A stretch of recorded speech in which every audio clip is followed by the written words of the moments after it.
بسم الله الرحمن الرحيم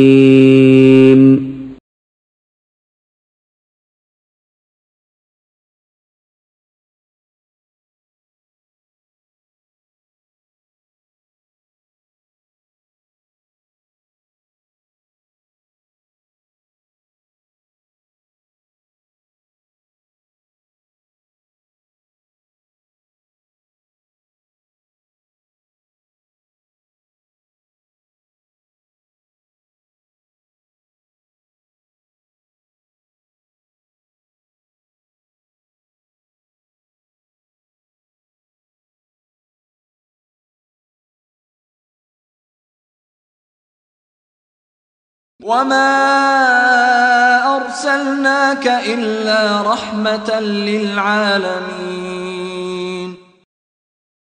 طلع البدر മുഹമ്മദ് നബി സല്ലല്ലാഹു അലൈഹി വസല്ലം മാനവരിൽ മഹോന്നതൻ. ലോകർക്ക് കാരുണ്യമായി കൊണ്ടല്ലാതെ നബിയെ താങ്കളെ നാം നിയോഗിച്ചിട്ടില്ല. നന്മകൾ പൂത്തുലഞ്ഞ വ്യക്തിത്വം, സ്നേഹനിധിയായ പിതാവ്, ഇഷ്ടത്തോഴനായ ഭർത്താവ്, പരോപകാരിയായ അയൽക്കാരൻ, ദയാലുവായ സാമൂഹ്യ സേവകൻ, കാരുണ്യവാനായ പടനായകൻ, നീതിനിഷ്ഠനായ ഭരണാധികാരി, ധർമ്മമെന്തെന്ന് പഠിപ്പിച്ച ദൈവദൂതൻ, അധർമ്മങ്ങളിൽ നിന്നകറ്റിയ അന്തിമ പ്രവാചകൻ.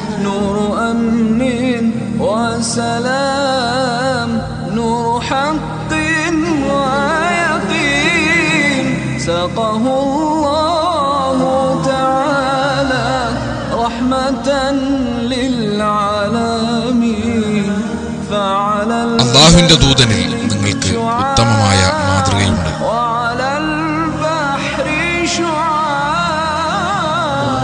സ്നേഹസംവാദം മാസിക.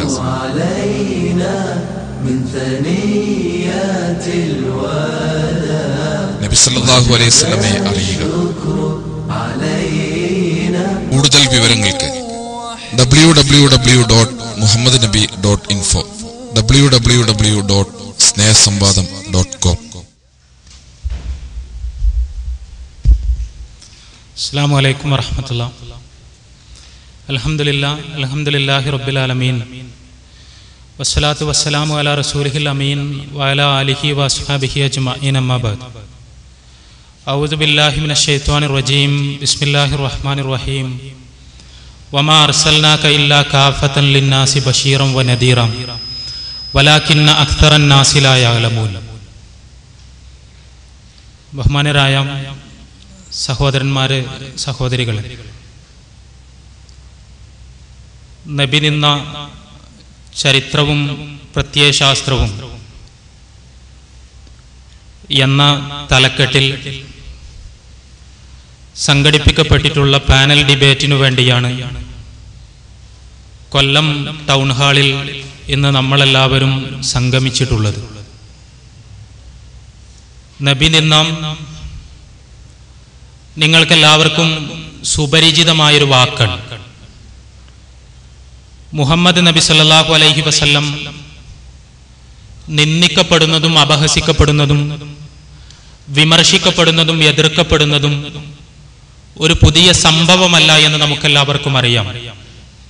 റസൂലുള്ളാഹി സ്വല്ലല്ലാഹു അലൈഹി വസല്ലമയുടെ ജീവിതാരംഭം മുതൽക്ക് തന്നെ റസൂലുള്ളാഹി സ്വല്ലല്ലാഹു അലൈഹി വസല്ലം നിന്ദിക്കപ്പെടുകയും വിമർശിക്കപ്പെടുകയും പരിഹസിക്കപ്പെടുകയും അപഹസിക്കപ്പെടുകയുമെല്ലാം ചെയ്തിട്ടുണ്ട്. റസൂലുള്ളാഹി സ്വല്ലല്ലാഹു അലൈഹി വസല്ലമ വിമർശിക്കപ്പെട്ടതിൻ്റെ, നിന്ദിക്കപ്പെട്ടതിൻ്റെ ചരിത്രവും ആ ചരിത്രത്തിൻ്റെ പിന്നിലുള്ള അജണ്ടകളും എന്തൊക്കെയാണ് എന്ന് ചർച്ച ചെയ്യാനാണ് ഇത്തരമൊരു തലക്കെട്ട് നാം തെരഞ്ഞെടുത്തിട്ടുള്ളത്. സഹോദരങ്ങളെ, നബി നിന്ന ചരിത്രവും പ്രത്യയശാസ്ത്രവും എന്ന വിഷയം മനസ്സിലാക്കണമെങ്കിൽ റസൂലുള്ളാഹി സ്വല്ലല്ലാഹു അലൈഹി വസല്ലം അദ്ദേഹത്തിന്റെ പ്രവാചക ജീവിതത്തിൽ നിർവഹിച്ച ദൗത്യം എന്തായിരുന്നു എന്നും ആ ദൗത്യം അറേബ്യൻ സമൂഹത്തിൽ നിർവഹിച്ച പരിണിതി എന്തായിരുന്നു എന്നും മനസ്സിലാക്കുവാൻ നമുക്ക് കഴിയണം. മുഹമ്മദ് നബി സല്ലല്ലാഹു അലൈഹി വസല്ലം അറേബ്യയിലാണ് അദ്ദേഹത്തിന്റെ പ്രബോധന പ്രവർത്തനങ്ങൾ നടത്തുന്നത് എന്ന് നമുക്കറിയാം. അറേബ്യയിലെ പ്രബോധിത സമൂഹത്തിൽ റസൂലുള്ളാഹി സ്വല്ലല്ലാഹു അലൈഹി വസല്ലം പ്രചരിപ്പിച്ച ആശയങ്ങൾ എന്തൊക്കെയായിരുന്നു എന്നും ആ ആശയങ്ങൾ അവിടെ സൃഷ്ടിച്ച പ്രത്യാഘാതങ്ങൾ എന്തൊക്കെയായിരുന്നു എന്നും കൃത്യമായി മനസ്സിലാക്കുമ്പോൾ മാത്രമേ നബിനിന്ദയുടെ ചരിത്രവും പ്രത്യയശാസ്ത്രവും ഗ്രഹിക്കുവാൻ നമുക്കെല്ലാവർക്കും കഴിയൂ. റസൂലുള്ളാഹി സ്വല്ലല്ലാഹു അലൈഹി വസല്ലം അറേബ്യയിൽ നിർവഹിച്ച ദൗത്യം, അതല്ലെങ്കിൽ ലോകത്ത് നിർവഹിച്ച ദൗത്യം സംക്ഷിപ്തമായി പറഞ്ഞാൽ എല്ലാത്തരം നന്മകളിലേക്കുമുള്ള ക്ഷണവും എല്ലാത്തരം തിന്മകൾക്കുമെതിരായ പോരാട്ടവുമായിരുന്നു. സകല തിന്മകൾക്കുമെതിരായ പോരാട്ടം, എല്ലാത്തരം നന്മകളിലേക്കുമുള്ള ക്ഷണം. ഈ ദൗത്യമാണ് ദൈവത്തിന്റെ ദൂത് നൽകപ്പെട്ട അന്തിമ പ്രവാചകൻ മുഹമ്മദ് നബി സല്ലല്ലാഹു അലൈഹി വസല്ലം അറേബ്യയിൽ 1400 വർഷങ്ങൾക്ക് മുമ്പ് നിർവഹിക്കുന്നത്. തിന്മകൾക്കെല്ലാം അടിസ്ഥാനപരമായൊരു സ്വഭാവമുണ്ട്. നിങ്ങളിൽ എത്ര പേർ ശ്രദ്ധിച്ചിട്ടുണ്ട് എന്ന് എനിക്കറിയില്ല. തിന്മയും ചൂഷണവും അഭേദ്യം ബന്ധപ്പെട്ട് നിൽക്കുന്ന രണ്ട് പദങ്ങളാണ്. ഏത് തിന്മക്കു പിന്നിലും ഒരു ചൂഷണ ശൃംഖലയുണ്ടാകും. തിന്മകളായി നാം പരിഗണിക്കുന്ന ഓരോ കാര്യങ്ങളെയും എടുത്ത് പരിശോധിച്ചു നോക്കുക. മദ്യപാനം ഒരു തിന്മയാണ് എന്ന് നമുക്കറിയാം. മദ്യപിക്കുന്ന വ്യക്തി യഥാർത്ഥത്തിൽ മദ്യവ്യവസായിയുടെ ചൂഷണത്തിന് ഇരയായി തീരുകയാണ് ചെയ്യുന്നത്. തന്റെ ആരോഗ്യവും സമ്പത്തും നശിപ്പിച്ച് മദ്യപിക്കുന്ന വ്യക്തി മദ്യവ്യവസായിയുടെ ചൂഷണത്തിന് തലവെച്ചു കൊടുക്കുകയും സ്വയം ഇരയാവുകയും ചെയ്യുകയാണ് മദ്യപിക്കുക വഴി സംഭവിക്കുന്നത് എന്ന് മദ്യപാനിയെ സൂക്ഷ്മമായി നിരീക്ഷിക്കുന്നവർക്ക് മനസ്സിലാക്കാൻ കഴിയും. മദ്യപാനത്തിന്റെ മാത്രം പ്രശ്നമല്ല ഇത്. ഏത് തിന്മയെ നിങ്ങളെടുത്ത് പരിശോധിച്ചാലും ആ തിന്മക്ക് ചില പ്രായോജകരുണ്ട് എന്നും ആ പ്രായോജകരുടെ ചൂഷണത്തിന് ഇരയായി തീരുകയാണ് തിന്മ ചെയ്യുന്നവർ ചെയ്യുന്നത് എന്നും നമുക്ക് മനസ്സിലാക്കാൻ കഴിയും. ബഹുദൈവാരാധന ഒരു തിന്മയാണ്. ബഹുദൈവാരാധന എന്ന തിന്മയിൽ ഏർപ്പെടുന്നവർ യഥാർത്ഥത്തിൽ ചെയ്യുന്നത് പൗരോഹിത്യത്തിന്റെ ചൂഷണത്തിന് ഇരകളായി തീരുകയാണ്. തങ്ങളുടെ പ്രാർത്ഥനകൾ, സഹായാർത്ഥനകൾ കേൾക്കാനും ഉത്തരം നൽകാനും പ്രപഞ്ചനാഥനും പരിപാലകനുമായ സ്രഷ്ടാവിന് മാത്രമേ കഴിയൂ എന്ന വസ്തുത തിരിച്ചറിയാതിരിക്കുകയും മരിച്ചുപോയ മഹാത്മാക്കൾക്കും വിഗ്രഹങ്ങൾക്കും ശവകുടീരങ്ങൾക്കും തങ്ങളുടെ സങ്കടങ്ങൾക്ക് നിവൃത്തിയുണ്ടാക്കാൻ കഴിയുമെന്ന് തെറ്റിദ്ധരിക്കുകയും ചെയ്യുന്ന ആളുകൾ ബഹുദൈവാരാധനയിൽ ഏർപ്പെടുമ്പോൾ ദൈവത്തിനും മനുഷ്യർക്കുമിടയിലെ ദല്ലാളുമാരായി ചമഞ്ഞ പുരോഹിതന്മാരുടെ ചൂഷണത്തിന് അവർ ഇരകളായി തീരുകയാണ് ചെയ്യുന്നത് എന്ന് കാണാൻ കഴിയും. ഇത് നമ്മെ കൊണ്ടെത്തിക്കുന്ന സുപ്രധാനമായൊരു വസ്തുതയുണ്ട്. ഏത് തിന്മക്കും പിന്നിൽ ഒരു ചൂഷണ ശൃംഖലയുണ്ടെങ്കിൽ, ആ തിന്മയിൽ നിന്ന് മുതലെടുക്കുന്ന ചില പ്രായോജകരുണ്ടെങ്കിൽ, തിന്മക്കെതിരായ പോരാട്ടം, തിന്മക്കെതിരായ ബോധവൽക്കരണം ആ ചൂഷകരെ നമ്മുടെ ശത്രുക്കളാക്കി മാറ്റും എന്ന അടിസ്ഥാനപരമായ പാഠം. ഇത് ചരിത്രം പരിശോധിക്കുമ്പോൾ നമുക്കെല്ലാവർക്കും മനസ്സിലാക്കാൻ കഴിയുന്ന ഒരു കാര്യമാണ്. നിങ്ങൾ ഒരു സാമൂഹ്യ തിന്മയ്ക്കെതിരെ സംസാരിച്ചാൽ, നിങ്ങൾ ഒരു ദുരാചാരത്തിനെതിരെ രംഗത്തു വന്നാൽ, നിങ്ങൾ തിന്മ നിറഞ്ഞ ജീവിത പരിസരങ്ങളിൽ നിന്ന് മനുഷ്യരെ രക്ഷപ്പെടുത്തുവാൻ വേണ്ടി ആത്മാർത്ഥമായി പരിശ്രമിച്ചാൽ സമൂഹത്തിൽ നിങ്ങൾക്ക് ശത്രുക്കൾ ഉണ്ടാകും. ആ ശത്രുക്കൾ സമൂഹത്തിലെ ചൂഷകരായിരിക്കും. നിങ്ങൾ ഏത് തിന്മയെയാണോ എതിർക്കുന്നത്, ആ തിന്മയിൽ നിന്ന് മുതലെടുക്കുന്ന, ആ തിന്മയുടെ പ്രായോജകരായി വർത്തിക്കുന്ന, ആ തിന്മയിൽ നിന്ന് സാമ്പത്തികമായ കാര്യലാഭം ഉണ്ടാക്കുന്ന, ആ തിന്മ വഴി സമൂഹത്തിൽ സ്വാധീനം നിലനിർത്തുന്ന ഒരു ചൂഷക വൃന്ദം ആ തിന്മയെ എതിർക്കുന്നവരുടെ ശത്രുവായി സ്വാഭാവികമായി മാറുന്നത് നമുക്ക് കാണാൻ കഴിയും. മുഹമ്മദ് റസൂലുള്ളാഹി സ്വല്ലല്ലാഹു അലൈഹി വസല്ലം സമൂഹത്തിലെ തിന്മകൾക്കെതിരെ പട നയിച്ചുകൊണ്ടാണ് രംഗത്ത് വന്നത് എന്ന് ഞാൻ സൂചിപ്പിച്ചു. അദ്ദേഹത്തിന്റെ പ്രബോധിത സമൂഹത്തിൽ നിലനിന്നിരുന്ന ചെറുതും വലുതുമായ സകലവിധ തിന്മകൾക്കുമെതിരായ ശക്തമായ പോരാട്ടമായിരുന്നു 23 വർഷക്കാലത്തെ മുഹമ്മദ് റസൂലുള്ളാഹി സ്വല്ലല്ലാഹു അലൈഹി വസല്ലമയുടെ ജീവിതം. ആ ജീവിതം സ്വാഭാവികമായും ഈ തിന്മകളിൽ നിന്ന് മുതലെടുത്തവരെ, ചൂഷക പരീക്ഷകളെ, ജനങ്ങളെ ചൂഷണം ചെയ്ത് തടിച്ചു കൊടുത്തവരെ റസൂലുള്ളാഹി സ്വല്ലല്ലാഹു അലൈഹി വസല്ലമയുടെ ശത്രുക്കളാക്കി മാറ്റുന്നതാണ് നാം കാണുന്നത്. റസൂലുള്ളാഹി സ്വല്ലല്ലാഹു അലൈഹി വസല്ലം 23 വർഷക്കാലം ജനങ്ങളെ തിന്മയിൽ നിന്ന് മോചിപ്പിക്കാനും നന്മയിലേക്ക് നയിക്കുവാനും വേണ്ടി അധ്വാനിച്ചതിന്റെ ഫലമായി അറേബ്യയിലെ സാമൂഹ്യ തിന്മകളിൽ നിന്ന് മുതലെടുത്ത് ജീവിച്ചിരുന്ന ചൂഷക പരിശകൾ മുഴുവൻ റസൂലുള്ളാഹി സ്വല്ലല്ലാഹു അലൈഹി വസല്ലമയുടെ ഒന്നാന്തരം ശത്രുക്കളായി മാറുകയും റസൂലുള്ളാഹി സ്വല്ലല്ലാഹു അലൈഹി വസല്ലമയെ തെറ്റുധരിപ്പിക്കുവാനുള്ള കുടിലമായ പരിശ്രമങ്ങളിൽ ഏർപ്പെടുകയും റസൂലുള്ളാഹി സ്വല്ലല്ലാഹു അലൈഹി വസല്ലമയെ വിമർശിക്കുകയും നിന്ദിക്കുകയും അപഹസിക്കുകയുമെല്ലാം ചെയ്യുന്നത് നമുക്ക് കാണാൻ കഴിയും. റസൂലുള്ളാഹി സ്വല്ലല്ലാഹു അലൈഹി വസല്ലമയുടെ ജീവിതത്തിന്റെ അന്ത്യവർഷങ്ങളിൽ ഇസ്ലാം അറേബ്യയുടെ അതിർത്തികൾ ഭേദിച്ച് അയൽ നാടുകളിലേക്ക് കടന്നു ചെന്നു എന്ന് നമുക്കറിയാം. റസൂലുള്ളാഹി സ്വല്ലല്ലാഹു അലൈഹി വസല്ലമയുടെ മരണശേഷം ഇസ്ലാം അറേബ്യൻ ഉപഭൂഖണ്ഡത്തിന്റെ അതിർത്തികളെ ഭേദിച്ച് വിശാലമായി ലോകരാഷ്ട്രങ്ങളിലേക്ക് കടന്നു ചെല്ലുകയും വ്യത്യസ്ത ജനസംസ്കാരങ്ങളെ സ്വാധീനിക്കുകയും ലോകത്തെമ്പാടും മുഹമ്മദ് റസൂലുള്ളാഹി സ്വല്ലല്ലാഹു അലൈഹി വസല്ലമക്ക് അനുയായികൾ ഉണ്ടാവുകയും ചെയ്തു. ഇവിടെ ലോകത്ത് സ്വാധീനം ചെലുത്തിയിരുന്ന, ലോകത്തെ ചൂഷണം ചെയ്തിരുന്ന ചില ആളുകൾക്ക് പ്രയാസങ്ങൾ നേരിടേണ്ടി വന്നു. റസൂലുള്ളാഹി സ്വല്ലല്ലാഹു അലൈഹി വസല്ലമയുടെ ആഗമന കാലത്ത് ഒരു മതസമൂഹം എന്ന നിലക്ക് ലോകത്ത് ശക്തമായ സ്വാധീനമുണ്ടായിരുന്നത് ക്രൈസ്തവ സമൂഹത്തിനാണ്.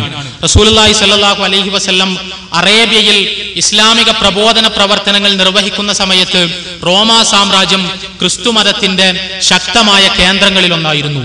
ക്രിസ്തുമതത്തിന് എല്ലാവിധ സ്വാധീനവും ശക്തിയും ഉണ്ടായിരുന്ന ഒരു ഭരണകൂടമാണ് റോമിൽ അക്കാലത്ത് നിലനിന്നിരുന്ന ഭരണകൂടം. ആ ഭരണകൂടത്തിന് കീഴിൽ ഭരണത്തിന്റെ സൗകര്യങ്ങളെല്ലാം ഉപയോഗിച്ച് അവിടെ നിലനിന്നിരുന്ന ക്രൈസ്തവ സംസ്കാരത്തിന് ഇസ്ലാമിന്റെ പ്രചാരം ശക്തമായ ഭീഷണികൾ ഉയർത്തുന്നത് ചരിത്രത്തിലൂടെ നമുക്ക് കാണാൻ കഴിയും. ഇവിടെ ക്രിസ്തുമതം എന്ന് ഞാൻ പറയുമ്പോൾ ക്രിസ്തു മതത്തിന് റസൂലുള്ളാഹി സ്വല്ലല്ലാഹു അലൈഹി വസല്ലമയുടെ പ്രബോധന പ്രവർത്തനങ്ങൾ ഭീഷണിയായി എന്ന് ഞാൻ പറയുമ്പോൾ, ക്രിസ്തു മതത്തിന് റസൂലുള്ളാഹി സ്വല്ലല്ലാഹു അലൈഹി വസല്ലമയിൽ വിശ്വസിച്ച ആളുകൾ ഭീഷണിയായി എന്ന് ഞാൻ പറയുമ്പോൾ, യേശു ക്രിസ്തുവിന്റെ ശത്രുവാണ് മുഹമ്മദ് നബി എന്ന് നിങ്ങളാരും തെറ്റിദ്ധരിച്ചുകൂടാത്തതാണ്. ക്രിസ്തു യേശു മുഹമ്മദ് റസൂലുള്ളാഹി സ്വല്ലല്ലാഹു അലൈഹി വസല്ലമയുടെ ശത്രുവോ മുഹമ്മദ് നബി ക്രിസ്തു യേശുവിന്റെ ശത്രുവോ അല്ല. ഇസ്ലാം പഠിപ്പിക്കുന്നത് യേശു ക്രിസ്തുവും മുഹമ്മദ് നബിയും പ്രപഞ്ചനാഥനാൽ നിയോഗിക്കപ്പെട്ട മഹാന്മാരായ ദൈവദൂതന്മാരായിരുന്നു, പ്രവാചകന്മാരായിരുന്നു എന്നാണ്. യേശു ക്രിസ്തു നിർവഹിച്ച അതേ ദൗത്യം തന്നെയാണ് മുഹമ്മദ് റസൂലുള്ളാഹി സ്വല്ലല്ലാഹു അലൈഹി വസല്ലം അറേബ്യയിൽ നിർവഹിച്ചത് എന്നാണ് ഇസ്ലാം പഠിപ്പിക്കുന്നത്. യേശു ക്രിസ്തുവിന്റെ പിൻഗാമിയായി യേശു നിർവഹിച്ച ദൗത്യത്തിന്റെ പൂർത്തീകരണം നിർവഹിച്ച അന്തിമ പ്രവാചകനായിട്ടാണ് മുഹമ്മദ് റസൂലുള്ളാഹി സ്വല്ലല്ലാഹു അലൈഹി വസല്ലമയെ പരിശുദ്ധ ഖുർആൻ പരിചയപ്പെടുത്തുന്നത്.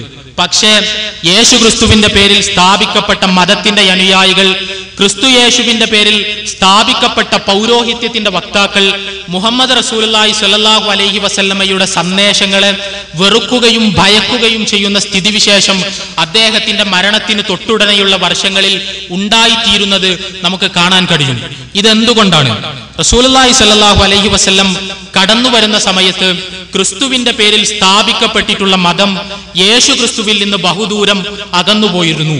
ക്രിസ്തുവിന്റെ സന്ദേശങ്ങളെ കൈയൊഴിക്കുകയും പൗലോസിന്റെ സന്ദേശങ്ങളെ സ്വീകരിക്കുകയും ചൂഷണങ്ങൾക്കെതിരെ പടപൊരുതിയ യേശു ക്രിസ്തുവിനെ തന്നെ ആത്മീയമായ ചൂഷണങ്ങൾക്കുള്ള ഉപാധിയായി പരിവർത്തിപ്പിക്കുകയും ക്രിസ്തു യേശു ദൈവമോ ദൈവപുത്രനോ ആണെന്നുള്ള തെറ്റുധാരണ വളർത്തുകയും ക്രിസ്തു യേശുവിനോടാണ് പ്രാർത്ഥിക്കേണ്ടത് എന്ന് പഠിപ്പിക്കുകയും ക്രിസ്തു യേശുവിന്റെയും പുരോഹിതന്മാരുടെയും മധ്യസ്ഥതയില്ലാതെ പ്രപഞ്ചനാഥനെ നേരിട്ട് വിളിച്ച് നിങ്ങളുടെ സങ്കടങ്ങൾ ഉണർത്തിക്കൂടാ എന്ന് ജനങ്ങളെ തെറ്റിദ്ധരിപ്പിക്കുകയുമെല്ലാം ചെയ്ത് മനുഷ്യരെ ചൂഷണം ചെയ്ത് നിലനിൽക്കുന്ന ഒരു സ്ഥാപനമായി റസൂലുള്ളാഹി സ്വല്ലല്ലാഹു അലൈഹി വസല്ലമയുടെ കാലമായപ്പോഴേക്കും ക്രിസ്തുമതം മാറിയിരുന്നു. റസൂലുള്ളാഹി സ്വല്ലല്ലാഹു അലൈഹി വസല്ലം മുഹമ്മദ് നബി സ്വല്ലല്ലാഹു അലൈഹി വസല്ലം ജനങ്ങളോട് പറഞ്ഞു, അല്ല, നിങ്ങൾ ഈ കാണുന്ന ക്രിസ്തു മതത്തിന് യേശു ക്രിസ്തുവുമായി ഒരു ബന്ധവുമില്ല. നിങ്ങൾ പരിചയപ്പെട്ടിട്ടുള്ള സഭക്ക് യേശു ക്രിസ്തുവുമായൊരു ബന്ധവുമില്ല. നിങ്ങളുടെ മുമ്പിൽ ക്രിസ്തുമത പുരോഹിതന്മാർ പ്രസംഗിച്ചു കൊണ്ടിരിക്കുന്ന ആശയങ്ങൾക്ക് ക്രിസ്തു യേശുവുമായോ അദ്ദേഹത്തിന്റെ ജീവിതവുമായോ ഒരു ബന്ധവുമില്ല. യേശു ക്രിസ്തു ഒരിക്കലും താൻ ദൈവമാണ് എന്ന് അവകാശപ്പെട്ടിട്ടില്ല, താൻ ദൈവപുത്രനാണ് എന്ന് അവകാശപ്പെട്ടിട്ടില്ല. ത്രിയേക ദൈവങ്ങളിലെ ഒരാളത്വമാണ് താൻ എന്ന അവകാശവാദം ക്രിസ്തു യേശു തന്റെ ജീവിതത്തിൽ ഒരിക്കൽ പോലും ഉന്നയിച്ചിട്ടില്ല. അദ്ദേഹം ജനങ്ങളെ പഠിപ്പിച്ചത് പ്രപഞ്ചനാഥനും സ്രഷ്ടാവും പരിപാലകനുമായ അള്ളാഹുവിനെ മാത്രം ആരാധിക്കാനും അവനെ മാത്രം വിളിച്ചു പ്രാർത്ഥിക്കാനും അവനോട് മാത്രം സഹായമർത്ഥിക്കാനുമാണ്. ആ സന്ദേശത്തിൽ നിന്ന് ജനങ്ങളെ തെറ്റിച്ച് അവരെ ക്രിസ്തുവിനെ ആരാധിക്കുന്നവരാക്കി തീർക്കുക വഴി യേശു ക്രിസ്തുവിനോട് അനീതി പ്രവർത്തിക്കുകയാണ് ക്രൈസ്തവ സഭ ചെയ്യുന്നത് എന്ന് തെളിവുകളുടെ അടിസ്ഥാനത്തിൽ സ്ഥാപിക്കുകയാണ് മുഹമ്മദ് റസൂലുള്ളാഹി സ്വല്ലല്ലാഹു അലൈഹി വസല്ലം പരിശുദ്ധ ഖുർആനിലൂടെ അറേബ്യയിൽ ചെയ്തത്. ഇത് വലിയ പ്രതികരണങ്ങൾ ക്രൈസ്തവ സമൂഹത്തിൽ ഉണ്ടാക്കി. ക്രൈസ്തവ സമൂഹം അങ്ങേയറ്റം ആരാധിക്കുന്ന യേശു ക്രിസ്തു, അവർ തങ്ങളുടെ ദൈവമായി കൊണ്ടു നടക്കുന്ന യേശു ക്രിസ്തു, അവർ ആരാധിക്കുന്ന യേശു ക്രിസ്തു, ആ യേശു ക്രിസ്തു യഥാർത്ഥത്തിൽ ക്രൈസ്തവരുടെ സ്വന്തമല്ല എന്ന് പ്രഖ്യാപിക്കുകയും ക്രിസ്തു യേശു ഒരു മുസ്ലിം ആയിരുന്നു എന്ന് വിശദീകരിക്കുകയും ക്രിസ്തു യേശുവിന്റെ യഥാർത്ഥ സന്ദേശം പ്രബോധനം ചെയ്യുന്നത് താനാണ് എന്ന് വാദിക്കുകയും ക്രൈസ്തവ സഭയുടെ ആശയങ്ങൾക്ക് ക്രിസ്തുവുമായി ബന്ധമില്ല എന്ന് ധൈര്യസമേതം പ്രഖ്യാപിക്കുകയും ചെയ്ത ഒരു പ്രവാചകന്റെ സ്വാധീനം വർദ്ധിച്ചാൽ തങ്ങളുടെ ചൂഷണ വ്യവസായത്തിന്റെ വാതിലുകൾ എന്നേക്കുമായി അടയും എന്ന് മനസ്സിലാക്കാൻ ക്രൈസ്തവ പൗരോഹിത്യത്തിന് വളരെ താമസിയാതെ കഴിഞ്ഞു. അതുമുതൽ ക്രൈസ്തവ പൗരോഹിത്യം പരിശ്രമിച്ചത്, ക്രിസ്തുവിന്റെ പേരിൽ ജനങ്ങളെ ചൂഷണം ചെയ്തിരുന്ന പുരോഹിതന്മാർ പരിശ്രമിച്ചത്, ക്രിസ്തുവിന്റെ യഥാർത്ഥ വ്യക്തിത്വം വെളിപ്പെടുത്തിയ മുഹമ്മദ് റസൂലുള്ളാഹി സ്വല്ലല്ലാഹു അലൈഹി വസല്ലമയെ കുറിച്ച് ജനങ്ങൾ പഠിക്കാതിരിക്കുവാൻ വേണ്ടി സംവിധാനങ്ങളും സാഹചര്യങ്ങളും ഒരുക്കാനാണ്.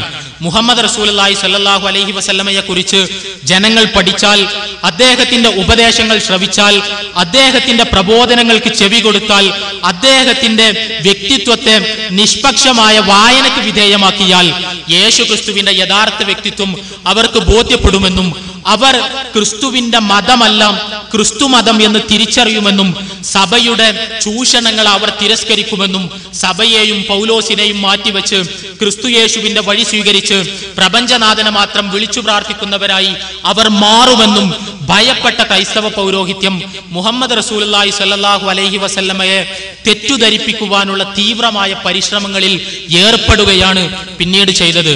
നിങ്ങളിൽ എത്ര പേർക്ക് അറിയുമെന്ന് എനിക്കറിയില്ല, CE 741 അന്നത്തെ വളരെ പ്രഗത്ഭനായ ഒരു ക്രൈസ്തവ പണ്ഡിതൻ, ജോൺ ഓഫ് ദമാസ്കസ് എന്ന പേരിൽ അറിയപ്പെട്ടിരുന്ന ക്രൈസ്തവ പണ്ഡിതൻ, അദ്ദേഹം കൺസേണിംഗ് ഹെറസീസ് എന്ന പേരിൽ പ്രശസ്തമായൊരു പുസ്തകം രചിക്കുന്നുണ്ട്.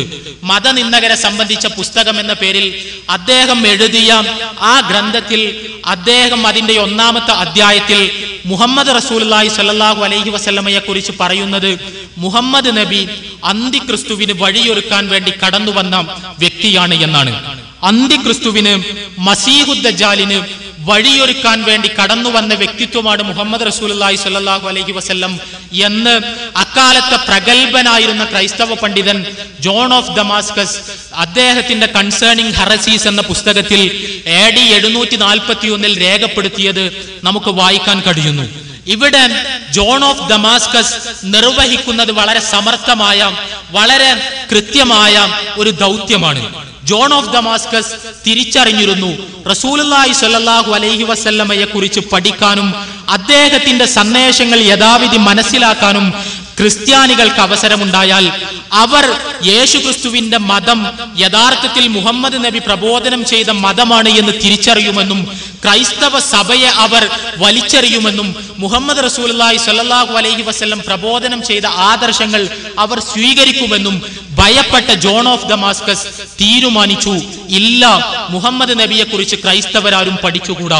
അന്തിക്രിസ്തുവിനെ പോലെ, മസീഹുദ്ദജാലിനെ പോലെ വെറുക്കപ്പെട്ട ഒരു വ്യക്തിയുടെ സ്ഥാനത്തേക്ക് മുഹമ്മദ് നബിയെ കൊണ്ടുപോയി പ്രതിഷ്ഠിച്ചാൽ ക്രൈസ്തവരാരും തന്നെ മുഹമ്മദ് റസൂലുള്ളാഹി സ്വല്ലല്ലാഹു അലൈഹി വസല്ലമയെ കുറിച്ച് പഠിക്കുകയില്ല എന്ന് പ്രത്യാശിച്ച ജോൺ ഓഫ് ദമാസ്കസ് അതിനുവേണ്ടി നടത്തിയ കുടിലമായൊരു പ്രയോഗമായിരുന്നു യഥാർത്ഥത്തിൽ മുഹമ്മദ് റസൂലുള്ളാഹി സ്വല്ലല്ലാഹു അലൈഹി വസല്ലം അന്തിക്രിസ്തുവിന് വഴിയൊരുക്കാൻ വന്ന വ്യക്തിയാണ് എന്ന പ്രഖ്യാപനം.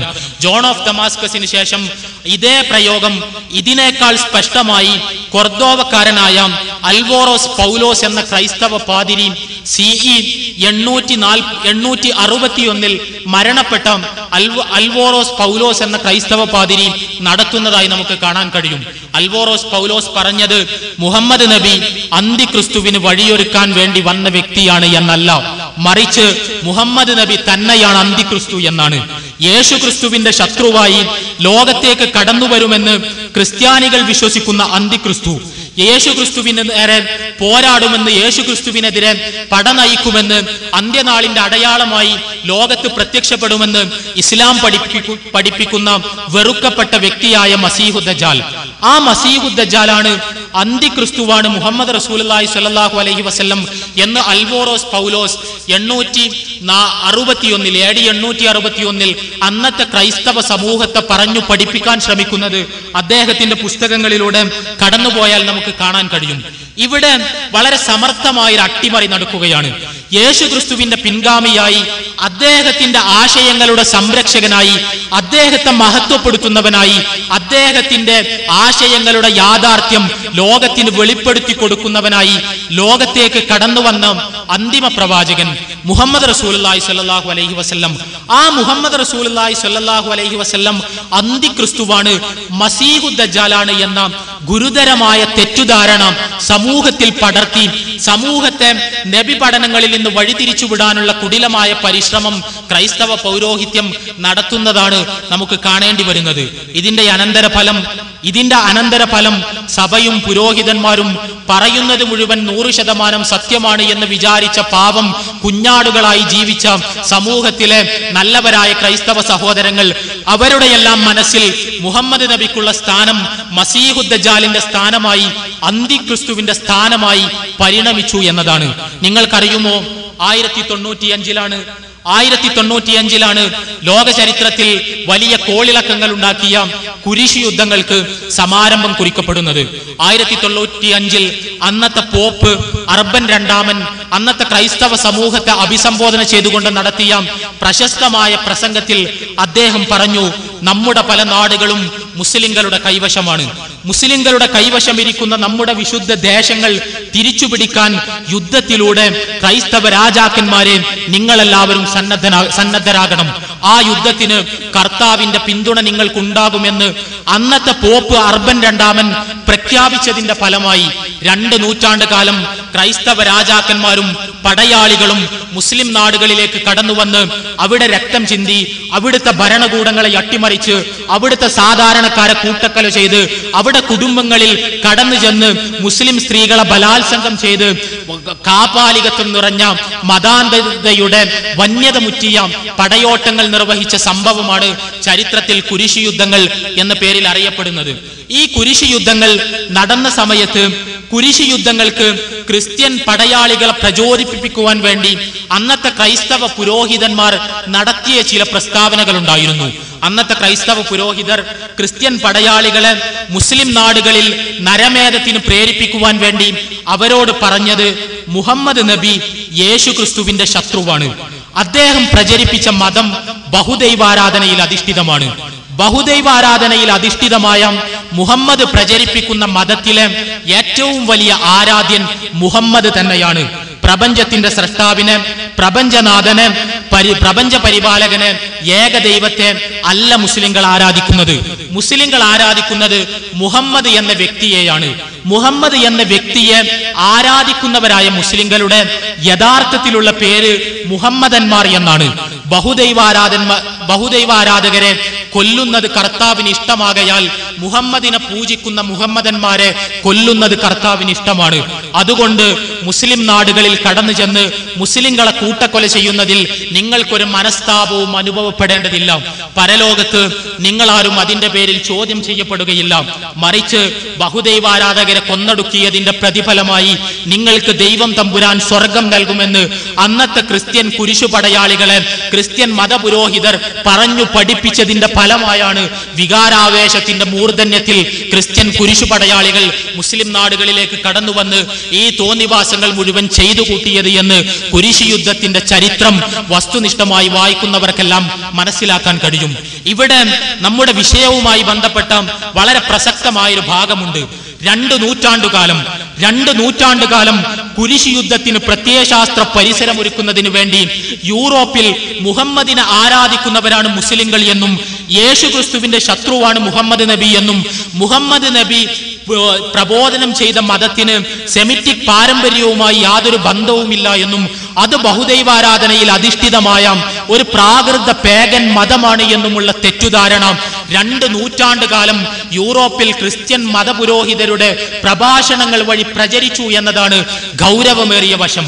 മുഹമ്മദ് റസൂലുള്ളാഹി സ്വല്ലല്ലാഹു അലൈഹി വസല്ലം എന്ന വ്യക്തിയെയും അദ്ദേഹത്തിൽ വിശ്വസിക്കുന്ന മുസ്ലിങ്ങളാകുന്ന അദ്ദേഹത്തിന്റെ അനുയായികളെയും യൂറോപ്പിലെ ക്രൈസ്തവ സമൂഹം 2 നൂറ്റാണ്ട് കാലം തെറ്റുധരിക്കുവാൻ ഈ മതപുരോഹിതന്മാരുടെ പ്രസംഗങ്ങൾ വഴി നിർവഹിക്കപ്പെട്ട നുണപ്രസരണം നിമിത്തമായി എന്നാണ് കുരിശുയുദ്ധകാലത്തെ യൂറോപ്പിന്റെ ചരിത്രം വായിക്കുമ്പോൾ നമുക്ക് മനസ്സിലാക്കാൻ കഴിയുന്നത്. കുരിശുയുദ്ധങ്ങൾ അവസാനിച്ചു. മുസ്ലിം നാടുകൾക്കെതിരായ ക്രിസ്ത്യൻ പടയോട്ടങ്ങൾക്ക് ഒരു നാൾ അറുതി വന്നു. എന്നാൽ കുരിശുയുദ്ധത്തിന്റെ പ്രേതങ്ങൾ യൂറോപ്പിൽ നിന്ന് ഒഴിഞ്ഞുപോയില്ല.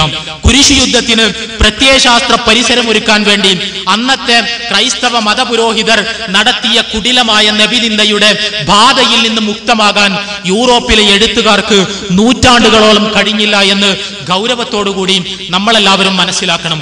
കുരിശുയുദ്ധങ്ങൾക്ക് തൊട്ടുശേഷം 14-ാം നൂറ്റാണ്ടിലാണ് യൂറോപ്പിലെ സാഹിത്യ നവോത്ഥാനത്തിന് നിമിത്തമായി തീർന്നു എന്ന് നമ്മളെല്ലാവരും പാഠപുസ്തകങ്ങളിൽ പഠിച്ചിട്ടുള്ള ഡാന്റെയുടെ ഡിവൈൻ കോമഡി എന്ന ദീർഘകവിത പ്രസിദ്ധീകൃതമാകുന്നത്. ഡാന്റെ എന്ന യൂറോപ്യൻ സാഹിത്യ നവോത്ഥാനത്തിന് ചുക്കാൻ പിടിച്ചു എന്ന് വിലയിരുത്തപ്പെടുന്ന വ്യക്തി അദ്ദേഹത്തിന്റെ പ്രശസ്തമായ ഡിവൈൻ കോമഡി എന്ന ദീർഘകവിത പ്രസിദ്ധീകരിക്കുന്നത് 1341 കുരിശുയുദ്ധങ്ങൾ കഴിഞ്ഞ് 1.5 നൂറ്റാണ്ട് പിന്നിട്ട് 14-ാം നൂറ്റാണ്ടിൽ ഡാന്റെ ഡിവൈൻ കോമഡി എന്ന കവിത രചിക്കുന്നു. എന്നാൽ ഈ ഡിവൈൻ കോമഡി എന്ന കവിത രചിച്ച 14-ാം നൂറ്റാണ്ടിൽ പോലും ഡാന്റെക്ക് കുരിശുയുദ്ധം പ്രസരിപ്പിച്ച നബിവിരുദ്ധമായ ധാരണകളിൽ നിന്ന് മുക്തനാകാൻ കഴിഞ്ഞില്ല എന്ന് ഡിവൈൻ കോമഡി വായിക്കുന്നവർക്ക് എളുപ്പത്തിൽ ബോധ്യമാകും. ഡിവൈൻ കോമഡിയിലെ സോങ്സ് ഓഫ് റോളണ്ട് എന്ന അധ്യായത്തിൽ ഡാന്റെ മുഹമ്മദ് റസൂലുള്ളാഹി സ്വല്ലല്ലാഹു അലൈഹി വസല്ലമയെ പരിചയപ്പെടുത്തുന്നത് അലി റളിയല്ലാഹു അൻഹുവിനൊപ്പം നരകത്തിൽ ദൈവശിക്ഷ അനുഭവിച്ചുകൊണ്ട് നഗ്നനായി കിടക്കുന്ന ഒരാളായിട്ടാണ്. ജീവിതത്തിൽ പാപങ്ങൾ പ്രവർത്തിച്ചതിന്റെ ഫലമായി, ജീവിതത്തിൽ മതനിന്ദ പ്രവർത്തിച്ചതിന്റെ ഫലമായി, ജീവിതത്തിൽ ദൈവനിന്ദ പ്രവർത്തിച്ചതിന്റെ ഫലമായി ദൈവശിക്ഷ അനുഭവിച്ച് നരകത്തിൽ നഗ്നനായി കിടക്കേണ്ടി വരുന്ന മഹാ അപരാധിയായിട്ടാണ് ഡാന്റെ അദ്ദേഹത്തിന്റെ ഡിവൈൻ കോമഡി എന്ന ദീർഘകവിതയിൽ മുഹമ്മദ് റസൂലുള്ളാഹി സ്വല്ലല്ലാഹു അലൈഹി വസല്ലമയെ ചിത്രീകരിക്കുന്നത്. 14-ാം നൂറ്റാണ്ടിൽ തന്നെ റോബർട്ട് ഓഫ് കെറ്റോൺകാരനായ റോബർട്ട് എന്ന ക്രൈസ്തവ പണ്ഡിതൻ മുഹമ്മദ് റസൂലുള്ളാഹി സ്വല്ലല്ലാഹു അലൈഹി വസല്ലമയെ കുറിച്ച് പഠിക്കുന്നവർക്ക് ഒരു ഗൈഡ് എന്ന നിലയിൽ, ഇസ്ലാമിനെ കുറിച്ച് പഠിക്കുന്നവർക്ക് ഒരു ഗൈഡ് എന്ന നിലയിൽ ഒരു ഖുർആൻ പരിഭാഷ രചിക്കുന്നത് നമുക്ക് കാണാൻ കഴിയും. ക്രൈസ്തവ സഹോദരങ്ങൾ, ഇസ്ലാമിനെ കുറിച്ച് പഠിക്കാൻ ആഗ്രഹിക്കുന്ന ക്രൈസ്തവ സഹോദരങ്ങൾ ഈ ഖുർആൻ പരിഭാഷ വായിച്ചാൽ ഇസ്ലാമിനെ കുറിച്ച് മനസ്സിലാക്കേണ്ടതെല്ലാം മനസ്സിലാക്കാൻ കഴിയും എന്ന രൂപത്തിൽ കെറ്റോൺകാരനായ റോബർട്ട് എന്ന ക്രൈസ്തവ പണ്ഡിതൻ 14-ാം നൂറ്റാണ്ടിൽ രചിച്ച പരിശുദ്ധ ഖുർആനിന്റെ പരിഭാഷയുടെ പേര് ലെക്സ് മുഹമ്മദ സ്യൂഡോ പ്രൊഫറ്റ, കള്ളപ്രവാചകനായ മുഹമ്മദിന്റെ നിയമം എന്നായിരുന്നു എന്ന് നമ്മൾ മനസ്സിലാക്കണം.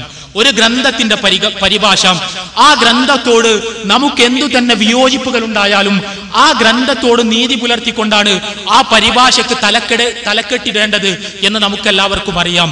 ഒരു വിവർത്തന കൃതിയുടെ സ്വാഭാവികമായ മര്യാദ പോലും കാറ്റിൽ പറത്തിക്കൊണ്ട് പരിശുദ്ധ ഖുർആനിന് അദ്ദേഹം രചിച്ച പരിഭാഷയ്ക്ക് കെറ്റോൺകാരനായ റോബർട്ട് നൽകിയ നാമം ലെക്സ് മുഹമ്മദ സ്യൂഡോ പ്രൊഫറ്റ, കള്ളപ്രവാചകനായ മുഹമ്മദിന്റെ നിയമം എന്നായിരുന്നു.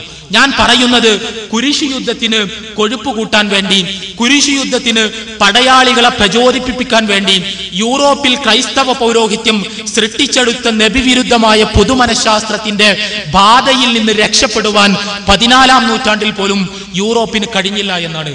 14-ാം നൂറ്റാണ്ടിന് ശേഷം യൂറോപ്പിൽ, അല്ലെങ്കിൽ 14-ാം നൂറ്റാണ്ടിന്റെ ആദ്യ ദശകങ്ങളിൽ യൂറോപ്പിൽ കത്തോലിക്ക സഭയ്ക്കെതിരായ ചെറിയ ചെറിയ ചലനങ്ങൾ ഉണ്ടാകുന്നത് ക്രൈസ്തവ ചരിത്രം വായിക്കുമ്പോൾ നമുക്ക് മനസ്സിലാക്കാൻ കഴിയും. ജോൺ വൈക്ലിഫാണ് ഒരുപക്ഷെ കത്തോലിക്ക സഭയുടെ നെറികേടുകൾക്കെതിരെ ക്രൈസ്തവ സമൂഹത്തിൽ നിന്ന് തന്നെ പ്രതികരിച്ച ആദ്യത്തെ ക്രിസ്തുമത പണ്ഡിതൻ. ജോൺ വൈക്ലിഫ്, 14-ാം നൂറ്റാണ്ടുകാരനായ ജോൺ വൈക്ലിഫ്, അദ്ദേഹം മാർപ്പാപ്പയുടെ അനിയന്ത്രിതമായ അധികാരങ്ങളെ വെല്ലുവിളിക്കുകയും ബൈബിളാണ്, അല്ലാതെ പുരോഹിത വചനങ്ങളല്ല മതത്തിന്റെ സാക്ഷാൽ പ്രമാണം എന്ന് പ്രഖ്യാപിക്കുകയും ബൈബിൾ പ്രാദേശിക ഭാഷകളിലേക്ക് വിവർത്തനം ചെയ്യുകയും സഭയുടെ ജീർണതകൾക്കെതിരെ ശക്തമായി പോരാടുകയും ചെയ്ത ക്രിസ്തുമത പരിഷ്കർത്താവാണ്. എന്നാൽ നിങ്ങൾക്കറിയുമോ, ജോൺ വൈക്ലിഫിന്റെ ക്രിസ്തുമത പരിഷ്കരണത്തിന്റെ, കത്തോലിക്ക വിരോധത്തിന്റെ, സഭക്കെതിരായ പോരാട്ടത്തിന്റെ അന്തസത്തയും ആത്മാവും എന്തായിരുന്നു എന്ന് നിങ്ങൾക്കാർക്കെങ്കിലും അറിയുമോ? അറിഞ്ഞേക്കുക, ജോൺ വൈക്ലിഫ് സഭക്കെതിരെ പോരാടിയത്, സഭയുടെ നെറികേടുകൾക്കെതിരെ സംസാരിച്ചത്, സഭയുടെ തോന്നിവാസങ്ങൾക്കെതിരെ എഴുതിയത്, സഭക്കെതിരെ ജനങ്ങളെ അണിനിരത്തിയത് മുഹമ്മദ് നബിയും സഭയും തമ്മിൽ ഒരു വ്യത്യാസവുമില്ല എന്ന് പറഞ്ഞുകൊണ്ടായിരുന്നു. മതത്തിന്റെ പേരിൽ ജനങ്ങളെ ചൂഷണം ചെയ്യുന്ന സഭ മതത്തിന്റെ പേരിൽ ജനങ്ങളെ ചൂഷണം ചെയ്ത മുഹമ്മദ് നബിയെ പോലെ തന്നെയാണ്. മതത്തിന്റെ പേരിൽ കളവുകൾ പറയുന്ന സഭ മതത്തിന്റെ പേരിൽ കളവുകൾ പറയുന്ന മുഹമ്മദ് നബിയെ പോലെ തന്നെയാണ്. മതത്തിന്റെ പേരിൽ ജനങ്ങളെ അടിമകളാക്കി വെക്കുന്ന സഭ മതത്തിന്റെ പേരിൽ ജനങ്ങളെ അടിമകളാക്കി വെക്കുന്ന മുഹമ്മദ് നബിയെ പോലെ തന്നെയാണ്. മതത്തെ ആത്മീയ ചൂഷണത്തിന്റെ ഉപാധിയാക്കി പരിവർത്തിപ്പിച്ച, മതത്തെ വ്യവസായമാക്കി മാറ്റിയ മതപുരോഹിതന്മാരുടെ മലീമസമായ മനസ്സിന് അന്തിമ പ്രവാചകന്റെ പരമപരിശുദ്ധമായ സാത്വികമായ ദൈവഭക്തി നിറഞ്ഞു കവിയുന്ന മനസ്സിനോട് ഉപമിക്കാൻ മാത്രം കുടിലവും മലിനവുമായി പ്രൊട്ടസ്റ്റന്റ് സഭയുടെ നെറികേടുകൾക്കെതിരെ പോരാടിയ പരിഷ്കർത്താക്കളുടെ മനസ്സിനെ പോലും കുരിശുയുദ്ധകാലത്തെ നബിവിരുദ്ധ പ്രസംഗങ്ങൾ സ്വാധീനിച്ചു എന്നാണ് ഞാൻ പറയുന്നത്. ജോൺ വൈക്ലിഫിനെ നമ്മളെല്ലാവരും വെറുതെ വിടുക. ക്രിസ്തുമത നവോത്ഥാനത്തിന്റെ, ക്രിസ്തുമത പരിഷ്കരണത്തിന്റെ, കത്തോലിക്ക സഭക്കെതിരായ പോരാട്ടത്തിന്റെ ഏറ്റവും ഉജ്ജ്വലമായ പ്രതീകമായി ചരിത്ര പാഠപുസ്തകങ്ങൾ പരിചയപ്പെടുത്തുന്ന മാർട്ടിൻ ലൂതറെ നമ്മൾ എടുക്കുക. മാർട്ടിൻ ലൂതർ, അദ്ദേഹം 16-ാം നൂറ്റാണ്ടുകാരനാണ്. 16-ാം നൂറ്റാണ്ടിൽ പ്രൊട്ടസ്റ്റന്റ് വിപ്ലവത്തിന് നേതൃത്വം കൊടുത്ത് യൂറോപ്പിൽ മതതത്വചിന്തയെ പുതിയൊരു വഴിയിലേക്ക് തിരിച്ചുവിട്ട മഹാനായ ബുദ്ധിജീവിയും ക്രിസ്തുമത പരിഷ്കർത്താവുമാണ് മാർട്ടിൻ ലൂതർ. പ്രൊട്ടസ്റ്റന്റ് വിപ്ലവത്തിന്റെ പിതാവായി അറിയപ്പെടുന്ന വ്യക്തി. ഈ പ്രൊട്ടസ്റ്റന്റ് വിപ്ലവത്തിന്റെ പിതാവായി അറിയപ്പെടുന്ന വ്യക്തി മാർട്ടിൻ ലൂതർ മുഹമ്മദ് റസൂലുള്ളാഹി സ്വല്ലല്ലാഹു അലൈഹി വസല്ലമയെ കുറിച്ച് പറഞ്ഞത് A devil and the first bone of സാത്താൻ എന്നാണ്. പിശാചും സാത്താന്റെ ആദ്യ സന്തതിയുമാണ് മുഹമ്മദ് നബി സ്വല്ലല്ലാഹു അലൈഹി വസല്ലം എന്ന് മാർട്ടിൻ ലൂതർ പ്രഖ്യാപിക്കുന്നതായി അദ്ദേഹത്തിന്റെ രചനകളിലൂടെ കടന്നു പോകുമ്പോൾ നമുക്ക് മനസ്സിലാക്കാൻ കഴിയും. മാർട്ടിൻ ലൂതറും ജോൺ വൈക്ലിഫും അടക്കമുള്ള കത്തോലിക്ക സഭയുടെ എതിർചേരിയിൽ നിലകൊണ്ട ക്രൈസ്തവ പണ്ഡിതന്മാർക്ക് പോലും കത്തോലിക്ക സഭ പ്രസരിപ്പിച്ച കുരിശുയുദ്ധകാലത്തെ നബിവിരുദ്ധ മനഃശാസ്ത്രത്തിൽ നിന്ന് കുതറിച്ചാടാൻ കഴിഞ്ഞില്ല എന്ന് മനസ്സിലാക്കി തരുന്ന സംഭവങ്ങളാണിതെല്ലാം. 18-ാം നൂറ്റാണ്ട് മുഹമ്മദ് നബി സല്ലല്ലാഹു അലൈഹി വസല്ലമയുമായി ബന്ധപ്പെട്ട ഈ ചർച്ചയിൽ ഏറെ ശ്രദ്ധേയമായ ഒരു കാലമാണ്. 18-ാം നൂറ്റാണ്ടിൽ വളരെ ശ്രദ്ധേയമായ ചില മാറ്റങ്ങൾ ലോക രാഷ്ട്രീയ കാലാവസ്ഥയിലും യൂറോപ്പിന്റെ ദൈക്ഷണിക അന്തരീക്ഷത്തിലും ഉണ്ടാകുന്നത് നമുക്ക് കാണാൻ കഴിയും. 18-ാം നൂറ്റാണ്ടിൽ അന്നത്തെ ഇസ്ലാമിക രാഷ്ട്രമായി, ഇസ്ലാമിക സാമ്രാജ്യമായി അറിയപ്പെട്ടിരുന്ന ഓട്ടോമൻ തുർക്കികളുടെ സാമ്രാജ്യം ഭീകരമായ തകർച്ചകളെ നേരിട്ടു. അതേ അവസരത്തിൽ തന്നെ ഫ്രാൻസിൽ തത്വചിന്താ വിപ്ലവം ഉണ്ടാവുകയും ക്രിസ്തുമതത്തോടുള്ള അന്ധമായ വിധേയത്വത്തിൽ നിന്ന് യൂറോപ്പിന്റെ മനസ്സ് പതുക്കെ രക്ഷപ്പെടാൻ ആരംഭിക്കുകയും ചെയ്തു. ഒരു വശത്ത് ഇസ്ലാമിക രാഷ്ട്രീയ ശക്തിക്ക് സംഭവിച്ച ക്ഷയം ഇസ്ലാം ഭീതിയിൽ നിന്ന് യൂറോപ്പിനെ രക്ഷപ്പെടുത്തി. മറുവശത്ത് ക്രിസ്തുമതത്തിനോടുള്ള അന്ധമായ വിധേയത്വത്തിൽ നിന്ന് രക്ഷപ്പെട്ടത് ക്രിസ്തുമത പുരോഹിതന്മാർ പറയുന്നതെല്ലാം സത്യമാണ് എന്നുള്ള ധാരണ ഉപേക്ഷിക്കാൻ യൂറോപ്പിനെ സഹായിച്ചു. ഈ കാലയളവിൽ മുഹമ്മദ് റസൂലുള്ളാഹി സ്വല്ലല്ലാഹു അലൈഹി വസല്ലമയെ കുറിച്ച് ക്രിസ്തുമത പുരോഹിതന്മാർ ഇതുവരെ നമ്മളോട് പറഞ്ഞതൊന്നും ശരിയായി കൊള്ളണമെന്നില്ല എന്നും അദ്ദേഹത്തെക്കുറിച്ച് നമ്മൾ അറിയാത്ത ഒരുപാട് ശരികൾ ഉണ്ടാകാമെന്നും നബിയെക്കുറിച്ച് റസൂലുള്ളാഹി സ്വല്ലല്ലാഹു അലൈഹി വസല്ലമയെ കുറിച്ച് പഠിക്കേണ്ടത് ക്രിസ്തുമത പുരോഹിതന്മാരുടെ പ്രഭാഷണങ്ങളിൽ നിന്നല്ല, മറിച്ച് റസൂലുള്ളാഹി സ്വല്ലല്ലാഹു അലൈഹി വസല്ലമയുടെ ജീവിതത്തെക്കുറിച്ച് സത്യസന്ധമായ അറിവ് നൽകാൻ പര്യാപ്തമായ പരിശുദ്ധ ഖുർആനിൽ നിന്നും തിരുസുന്നത്തിൽ നിന്നുമാണ് എന്ന ബോധം യൂറോപ്പിൽ ശക്തമായി വേരോടി. ഇങ്ങനെ റസൂലുള്ളാഹി സ്വല്ലല്ലാഹു അലൈഹി വസല്ലമയെ കുറിച്ച് പഠിക്കുവാൻ റസൂൽ നബി ചരിത്രത്തിന്റെ യഥാർത്ഥ സ്രോതസ്സുകളെ തേടി യൂറോപ്പ് അന്വേഷണം ആരംഭിച്ച സവിശേഷമായ കാലസന്ധിയാണ് 18-ാം നൂറ്റാണ്ട്. ഈ 18-ാം നൂറ്റാണ്ടിന് തൊട്ടുടനെയാണ് 19-ാം നൂറ്റാണ്ടിലാണ് മുസ്ലിം നാടുകളിലേക്ക് വ്യാപകമായ കൊളോണിയൽ അധിനിവേശങ്ങൾ ഉണ്ടാകുന്നത്. മുസ്ലിം നാടുകൾ അൾജീരിയയും ഈജിപ്തും മൊറോക്കോയും ലിബിയയും സുഡാനും അടക്കമുള്ള മുസ്ലിം രാഷ്ട്രങ്ങൾ 19-ാം നൂറ്റാണ്ടിൽ ഫ്രാൻസിന്റെയും ബ്രിട്ടന്റെയും കോളനികളായി മാറുന്നത് നമുക്ക് കാണാൻ കഴിയും. ഫ്രഞ്ച് ബ്രിട്ടീഷ് കോളനികളായി മുസ്ലിം നാടുകൾ മാറിയതോടുകൂടി അന്നത്തെ ഫ്രഞ്ച് ബ്രിട്ടീഷ് ഭരണകൂടങ്ങൾക്ക് ഇസ്ലാമിനെ കുറിച്ച് പഠിക്കൽ നിർബന്ധമായൊരു ബാധ്യതയായി തീർന്നു. ഇതിന് രണ്ട് കാരണങ്ങൾ ഉണ്ടായിരുന്നു. ഒന്നാമതായി, ആ നാട്ടിലെ ജനങ്ങളെ അടക്കി ഭരിക്കണമെങ്കിൽ അവരുടെ ജീവിതത്തെയും സംസ്കാരത്തെയും നിയന്ത്രിക്കുന്ന മതത്തെക്കുറിച്ച് പഠിക്കൽ ഭരണകൂടത്തിന് അനിവാര്യമായിരുന്നു. രണ്ടാമതായി, ഫ്രഞ്ച് ബ്രിട്ടീഷ് ഭരണകൂടങ്ങൾക്കൊപ്പം ആ നാട്ടിൽ ക്രിസ്തുമത പ്രബോധനത്തിനു വേണ്ടി കടന്നു വന്ന ക്രൈസ്തവ മിഷനറിമാർക്ക് ഇസ്ലാമിനെ വിമർശിക്കണമെങ്കിൽ ഇസ്ലാമിനെ കുറിച്ച് പഠിക്കൽ നിർബന്ധമായിരുന്നു.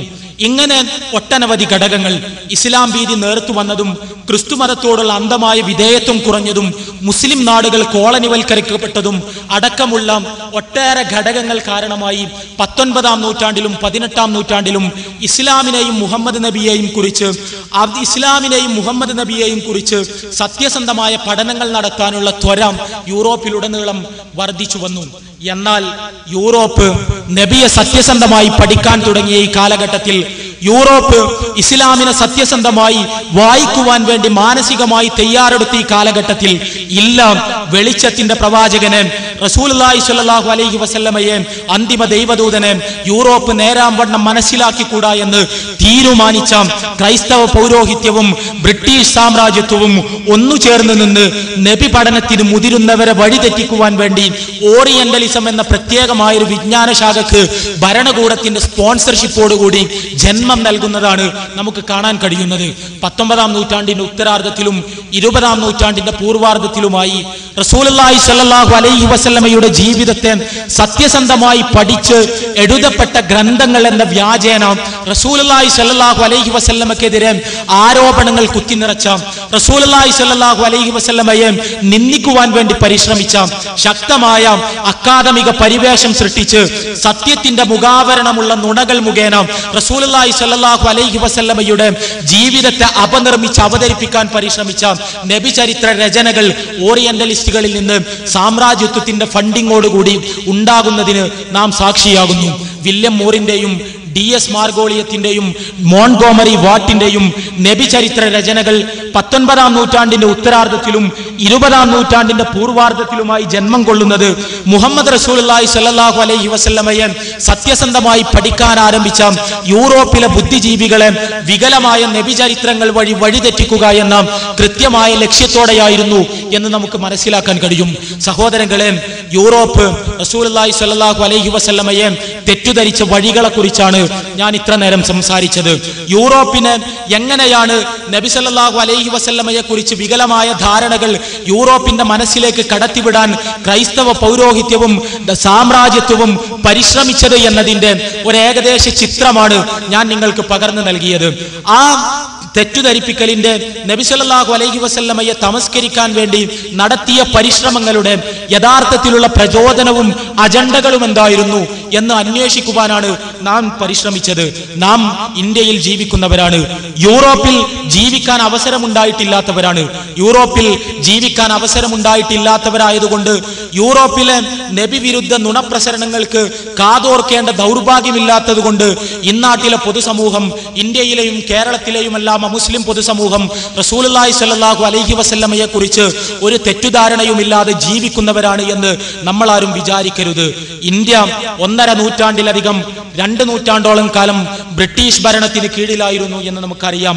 ഇന്ത്യയിലെ ബ്രിട്ടീഷ് ഭരണകൂടത്തിന് രാഷ്ട്രീയമായ അധിനിവേശത്തിന്റെ മുഖത്തോടൊപ്പം മതപ്രചാരണത്തിൻ്റെതായ ഒരു മിഷനറി മുഖം കൂടി ഉണ്ടായിരുന്നു എന്ന് നമുക്കെല്ലാവർക്കും അറിയാം. ഇന്ത്യയിലെ ബ്രിട്ടീഷ് ഭരണകൂടത്തിന്റെ തണലുപയോഗിച്ച് ഇന്ത്യയിലെ ക്രൈസ്തവവൽക്കരിക്കാനുള്ള സമർത്ഥമായ പദ്ധതികൾ ആവിഷ്കരിച്ചുകൊണ്ട് ക്രിസ്തുമത പ്രബോധകർ ബ്രിട്ടീഷ് കാലഘട്ടത്തിൽ ഇന്ത്യയിലുടനീളം കറങ്ങി നടന്നിരുന്നു എന്ന് വ്യക്തമാക്കുന്ന ചരിത്ര രേഖകളുണ്ട്. ഈ ക്രിസ്തുമത പ്രബോധകർ ഭരണകൂടത്തിന്റെ തണലുപയോഗിച്ച് സാമ്പത്തികവും ഭരണപരവുമായ ഒത്താശകൾ ഉപയോഗിച്ച് ഇന്ത്യയിലുടനീളം നടത്തിയ ഇസ്ലാം വിരുദ്ധ പ്രസംഗങ്ങളിൽ അവർ കാര്യമായി ചെയ്തിരുന്നത് ഓറിയന്റലിസ്റ്റുകളുടെ നബിചരിത്ര ഗ്രന്ഥങ്ങളെ ഉപജീവിച്ച് ഓറിയന്റലിസ്റ്റുകൾ എഴുതിവെച്ച നബിചരിത്ര ഗ്രന്ഥങ്ങളിൽ നിന്ന് ഉദ്ധരണികൾ എടുത്ത് റസൂലുള്ളാഹി സ്വല്ലല്ലാഹു അലൈഹി വസല്ലമക്കെതിരെ ആരോപണങ്ങൾ ഉന്നയിക്കുകയും റസൂലുള്ളാഹി സ്വല്ലല്ലാഹു അലൈഹി വസല്ലം അധാർമികനും യുദ്ധക്കൊതിയനും സ്ത്രീലമ്പടനുമായിരുന്നു എന്ന് പ്രചരിപ്പിക്കുകയുമായിരുന്നു എന്ന് മധ്യകാലഘട്ടത്തിലെ അല്ലെങ്കിൽ ബ്രിട്ടീഷ് കാലഘട്ടത്തിലെ ഇന്ത്യയിലെ മതപ്രവർത്തനങ്ങളെ കുറിച്ച് എഴുതപ്പെട്ട അക്കാദമിക ചരിത്ര ഗ്രന്ഥങ്ങൾ പരിശോധിച്ചാൽ നമുക്ക് കാണാൻ കഴിയും. ഇന്ത്യയിലെ ഏറ്റവും പ്രഗത്ഭനായ ക്രിസ്തുമത മിഷണറി ബ്രിട്ടീഷ് കാലഘട്ടത്തിലെ ഏറ്റവും പ്രഗത്ഭനായ ക്രിസ്തുമത മിഷണറി CG ഫാണ്ടർ, അദ്ദേഹം അന്നത്തെ ഏറ്റവും പ്രഗത്ഭനായ ഓറിയന്റലിസ്റ്റും ബ്രിട്ടീഷ് ഈസ്റ്റ് ഇന്ത്യ കമ്പനിയിലെ ഉന്നത ഉദ്യോഗസ്ഥനുമായിരുന്ന വില്യം മൂറുമായി സഹകരിച്ച് മീസാനുൽ ഹഖ് എന്ന പേരിൽ റസൂലുള്ളാഹി സ്വല്ലല്ലാഹു അലൈഹി വസല്ലമയെ സ്ത്രീലമ്പടനും യുദ്ധക്കൊതിയനുമായി ചിത്രീകരിക്കുന്ന ഒരു ക്ഷുദ്രകൃതി പ്രസിദ്ധീകരിക്കുകയും ആ പുസ്തകം മുസ്ലിങ്ങൾക്കിടയിൽ വിതരണം ചെയ്യുകയും റസൂലുള്ളാഹി സ്വല്ലല്ലാഹു അലൈഹി വസല്ലമയെ കുറിച്ച് പൊതുസമൂഹത്തിൽ തെറ്റുധാരണകൾ വളർത്താൻ വേണ്ടി പരിശ്രമിക്കുകയും ചെയ്യുന്നത് നമുക്ക് കാണാൻ കഴിയും. CG ഫാണ്ടറുടെ മീസാനുൽ ഹഖിനെ അവലംബിച്ച് അദ്ദേഹത്തിന്റെ പുസ്തകത്തിലെ നബി വിമർശനങ്ങളെ ഉപജീവിച്ച് റസൂലുള്ളാഹി സ്വല്ലല്ലാഹു അലൈഹി വസല്ലമയെ കുറിച്ച് തെറ്റുധാരണകൾ പരത്താൻ യൂറോപ്പിലെ ക്രൈസ്തവ പൗരോഹിത്യത്തിൽ നിന്ന് ഒട്ടും വ്യത്യസ്തമല്ലാത്ത രീതിയിൽ ഇന്ത്യയിലെ കേരളത്തിലെ ക്രൈസ്തവ പൗരോഹിത്യവും ചരിത്രത്തിലുടനീളം ചരട് വലിച്ചിരുന്നു എന്നാണ് നമുക്ക് മനസ്സിലാക്കാൻ കഴിയുന്നത്. 19-ാം നൂറ്റാണ്ടിൽ ബ്രിട്ടീഷ് കാലഘട്ടത്തിൽ 20-ാം നൂറ്റാണ്ടിന്റെ പൂർവാർദ്ധത്തിൽ ക്രൈസ്തവ മിഷനറി പ്രവർത്തനവും ഇസ്ലാമിക പ്രബോധനവും ഇന്ത്യയിൽ വളരെ സജീവമായി നിലനിന്നിരുന്നു. ആ സജീവമായ ഇസ്ലാമിക പ്രബോധനത്തിന്റെയും ക്രൈസ്തവ മിഷനറി പ്രവർത്തനത്തിന്റെയും മറ പിടിച്ചുകൊണ്ടാണ് ഹിന്ദു ഷോവനിസം ഇന്ത്യയിൽ വളർന്നു വരുന്നത്. ഇന്ത്യയിലെ ഹിന്ദു വർഗീയ പ്രസ്ഥാനങ്ങൾ ജന്മം കൊള്ളുന്നത് യഥാർത്ഥത്തിൽ ഇന്ത്യയിലെ താഴ്ന്ന ജാതിക്കാർ ഇസ്ലാമിലേക്കും ക്രിസ്തുമതത്തിലേക്കും കടന്നു പോവുകയും അങ്ങനെ ഇന്ത്യയിലെ ചാതുർവർണ്ണ വ്യവസ്ഥിതി, ജാതി വ്യവസ്ഥിതി തകർന്നു വീഴുകയും ബ്രാഹ്മണ മേൽക്കോയ്മ അവസാനിക്കുകയും ഇവിടെയുള്ള സാധാരണക്കാരുടെ ആധിപത്യം സമൂഹത്തിൽ പുലരുകയും ചെയ്യും എന്ന ആശങ്കയിൽ നിന്നാണ് ഇന്ത്യയിലെ ഹിന്ദു പുനരുത്ഥാനവാദം ജന്മമെടുക്കുന്നത് എന്ന് നമുക്ക് കാണാൻ കഴിയും. മുഹമ്മദ് നബി സല്ലല്ലാഹു അലൈഹി വസല്ലം ദൈവത്തിൽ നിന്നുള്ള സന്ദേശങ്ങൾ പ്രബോധനം ചെയ്ത അന്തിമ പ്രവാചകൻ ഏറ്റവും പ്രാധാന്യപൂർവം ഉദ്ഘോഷിച്ച ആശയങ്ങളിലൊന്ന് മനുഷ്യ സമത്വം എന്ന ആശയമാണ്. യാ അയ്യുഹന്നാസ് ഇന്നാ ഖലഖനാകും മിൻ ദക്കരിൻ വ ഉൻസാ വജഅൽനാകും ശുഊബൻ വ ഖബായില ലിതആറഫു ഇന്ന അക്രമക്കും ഇൻദല്ലാഹി അത്ഖാക്കും. പരിശുദ്ധ ഖുർആനിലെ 49-ാമത്തെ അധ്യായം സൂറത്തുൽ ഹുജറാത്തിലെ 13-ാമത്തെ വചനം, മനുഷ്യരെ നിങ്ങളെല്ലാവരും ആദി പിതാവിന്റെയും ആദി മാതാവിന്റെയും മക്കളാണ്. നിങ്ങളെ വ്യത്യസ്ത ഗോത്രങ്ങളും വ്യത്യസ്ത സമൂഹങ്ങളും വ്യത്യസ്ത വർണ്ണങ്ങളും എല്ലാമാക്കി പടച്ച തമ്പുരാൻ വേർതിരിച്ചിട്ടുള്ളത് നിങ്ങൾ പരസ്പരം തിരിച്ചറിയാൻ വേണ്ടി മാത്രമാണ്. തിരിച്ചറിയാനുള്ള മേൽവിലാസങ്ങൾ എന്നതിനപ്പുറത്ത് നിങ്ങൾ ജനിച്ച കുടുംബത്തിനോ നിങ്ങൾ ജനിച്ച ഗോത്രത്തിനോ നിങ്ങളുടെ തൊലിയുടെ നിറത്തിനോ നിങ്ങളുടെ മേൽവിലാസത്തിനോ യാതൊരു പ്രസക്തിയുമില്ല. പടച്ച തമ്പുരാന്റെ മുന്നിൽ ഉന്നതനാകുന്നത് ശരിയായ വിശ്വാസവും സൽക്കർമ്മങ്ങളും സ്വീകരിക്കുന്നവനാണ്. പടച്ച തമ്പുരാന്റെ മുന്നിൽ അധമനാകുന്നത് വിശ്വാസത്തിൽ പിഴച്ചു പോവുകയും താൻ തോന്നിയായി ജീവിക്കുകയും ചെയ്യുന്നവനാണ്. ഉന്നത ജാതിയിൽ പിറന്നതുകൊണ്ട്, ബ്രാഹ്മണനായി ജനിച്ചതുകൊണ്ട് നിങ്ങൾ ആരും ഉദാത്തനാകുന്നില്ല. ശൂദ്രനായി പിറന്നതുകൊണ്ട്, അവർണനായി പിറന്നതുകൊണ്ട് നിങ്ങൾ ആരും അധമനാകുന്നില്ല. ബ്രാഹ്മണരായോ ശൂദ്രരായോ ക്ഷത്രിയരായോ വൈശ്യരായോ ചണ്ടാളരായോ പടച്ച തമ്പുരാൻ ആരെയും സൃഷ്ടിച്ചിട്ടില്ല തന്നെ. എല്ലാവരും മനുഷ്യർ, എല്ലാവരും ആദമിന്റെ മക്കൾ, ആദമിന്റെയും ഹവ്വയുടെയും മക്കളായി ഭൂമിയിലേക്ക് പിറന്നു വീണവർ മുഴുവൻ ഏകോദര സഹോദരങ്ങൾ. ഇവർക്കിടയിൽ ഉച്ചനീചത്വങ്ങൾ സൃഷ്ടിക്കാൻ, ഇവർക്കിടയിൽ ഉയർച്ച താഴ്ചകൾ കൽപ്പിക്കാൻ, ഇവർക്കിടയിൽ തൊടലും തീണ്ടലും ഐത്തവും ഉണ്ടാക്കാൻ ആര് പരിശ്രമിച്ചാലും അത് പൈശാചികമാണ്, മതപൗരോഹിത്യത്തിന്റെ നിർമ്മിതിയാണ്. ദൈവിക മതത്തിന്റെ പിൻബലം, ദൈവികമായ മാർഗദർശനത്തിന്റെ പിൻബലം ഇത്തരത്തിലുള്ള ഉച്ചനീചത്വങ്ങൾക്കില്ല എന്ന് ഉച്ചൈസ്തരം പ്രഖ്യാപിച്ചുകൊണ്ടാണ് റസൂലുള്ളാഹി സ്വല്ലല്ലാഹു അലൈഹി വസല്ലമയുടെ അനുയായികൾ ഇന്ത്യയിലേക്ക് കടന്നു വന്നത്.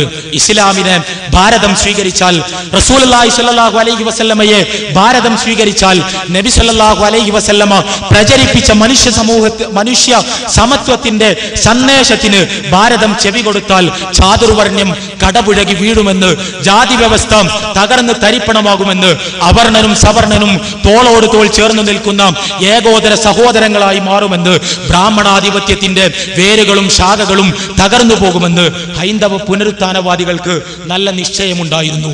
അതുകൊണ്ട് അവർ തീരുമാനിച്ചു, പാടില്ല, റസൂലുള്ളാഹി സ്വല്ലല്ലാഹു അലൈഹി വസല്ലമയെ ആരും പഠിച്ചുകൂടാ, അദ്ദേഹത്തിന്റെ ഉപദേശങ്ങൾ ആരും ശ്രവിച്ചുകൂടാ, അദ്ദേഹത്തെ കുറിച്ച് തെറ്റുധാരണകൾ പരത്തേണ്ടത് നമ്മുടെ എല്ലാവരുടെയും ബാധ്യതയാണ്.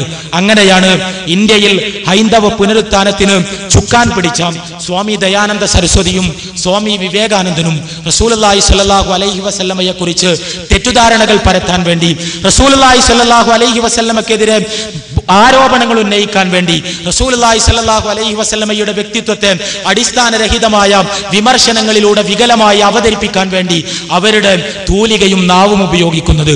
സ്വാമി ദയാനന്ദ സരസ്വതി ആര്യ സമാജത്തിന്റെ സ്ഥാപകനായ മഹാവേദ പണ്ഡിതനായ സാമൂഹ്യ പരിഷ്കർത്താവായ അങ്ങനെ എല്ലാമായ ആ അർത്ഥത്തിലെല്ലാം ആദരവർഹിക്കുന്ന സ്വാമി ദയാനന്ദ സരസ്വതി പക്ഷേ ജാതി വ്യവസ്ഥയുടെ ശക്തനായ പ്രണേതാവായിരുന്നു, ജാതി വ്യവസ്ഥയുടെ ശക്തനായ വക്താവായിരുന്നു.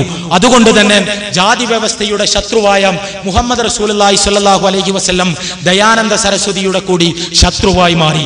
ദയാനന്ദ സരസ്വതി അദ്ദേഹത്തിന്റെ സത്യാർത്ഥ പ്രകാശം എന്ന പ്രശസ്തമായ ഗ്രന്ഥത്തിന്റെ 11ാമത്തെ അധ്യായത്തിൽ ആര്യാവർത്തത്തിൽ നിലവിലുള്ള വിവിധ മതങ്ങളുടെ പരിശോധന എന്ന അധ്യായത്തിൽ മുഹമ്മദ് റസൂലുള്ളാഹി സ്വല്ലല്ലാഹു അലൈഹി വസല്ലമക്കെതിരെ സ്ത്രീലമ്പടത്വം മുതൽ യുദ്ധക്കൊതി വരെ, വിഗ്രഹാരാധന മുതൽ ആളുകളെ കൊന്നുകൂട്ടാനുള്ള ത്വര വരെയുള്ള പൈശാചികമായ ഗുണങ്ങൾ ആരോപിച്ച് റസൂലുള്ളാഹി സ്വല്ലല്ലാഹു അലൈഹി വസല്ലമയെ തെറ്റിദ്ധരിപ്പിച്ച് അവതരിപ്പിക്കാൻ വേണ്ടി പരിശ്രമിക്കുന്നത് നമുക്ക് കാണാൻ കഴിയും.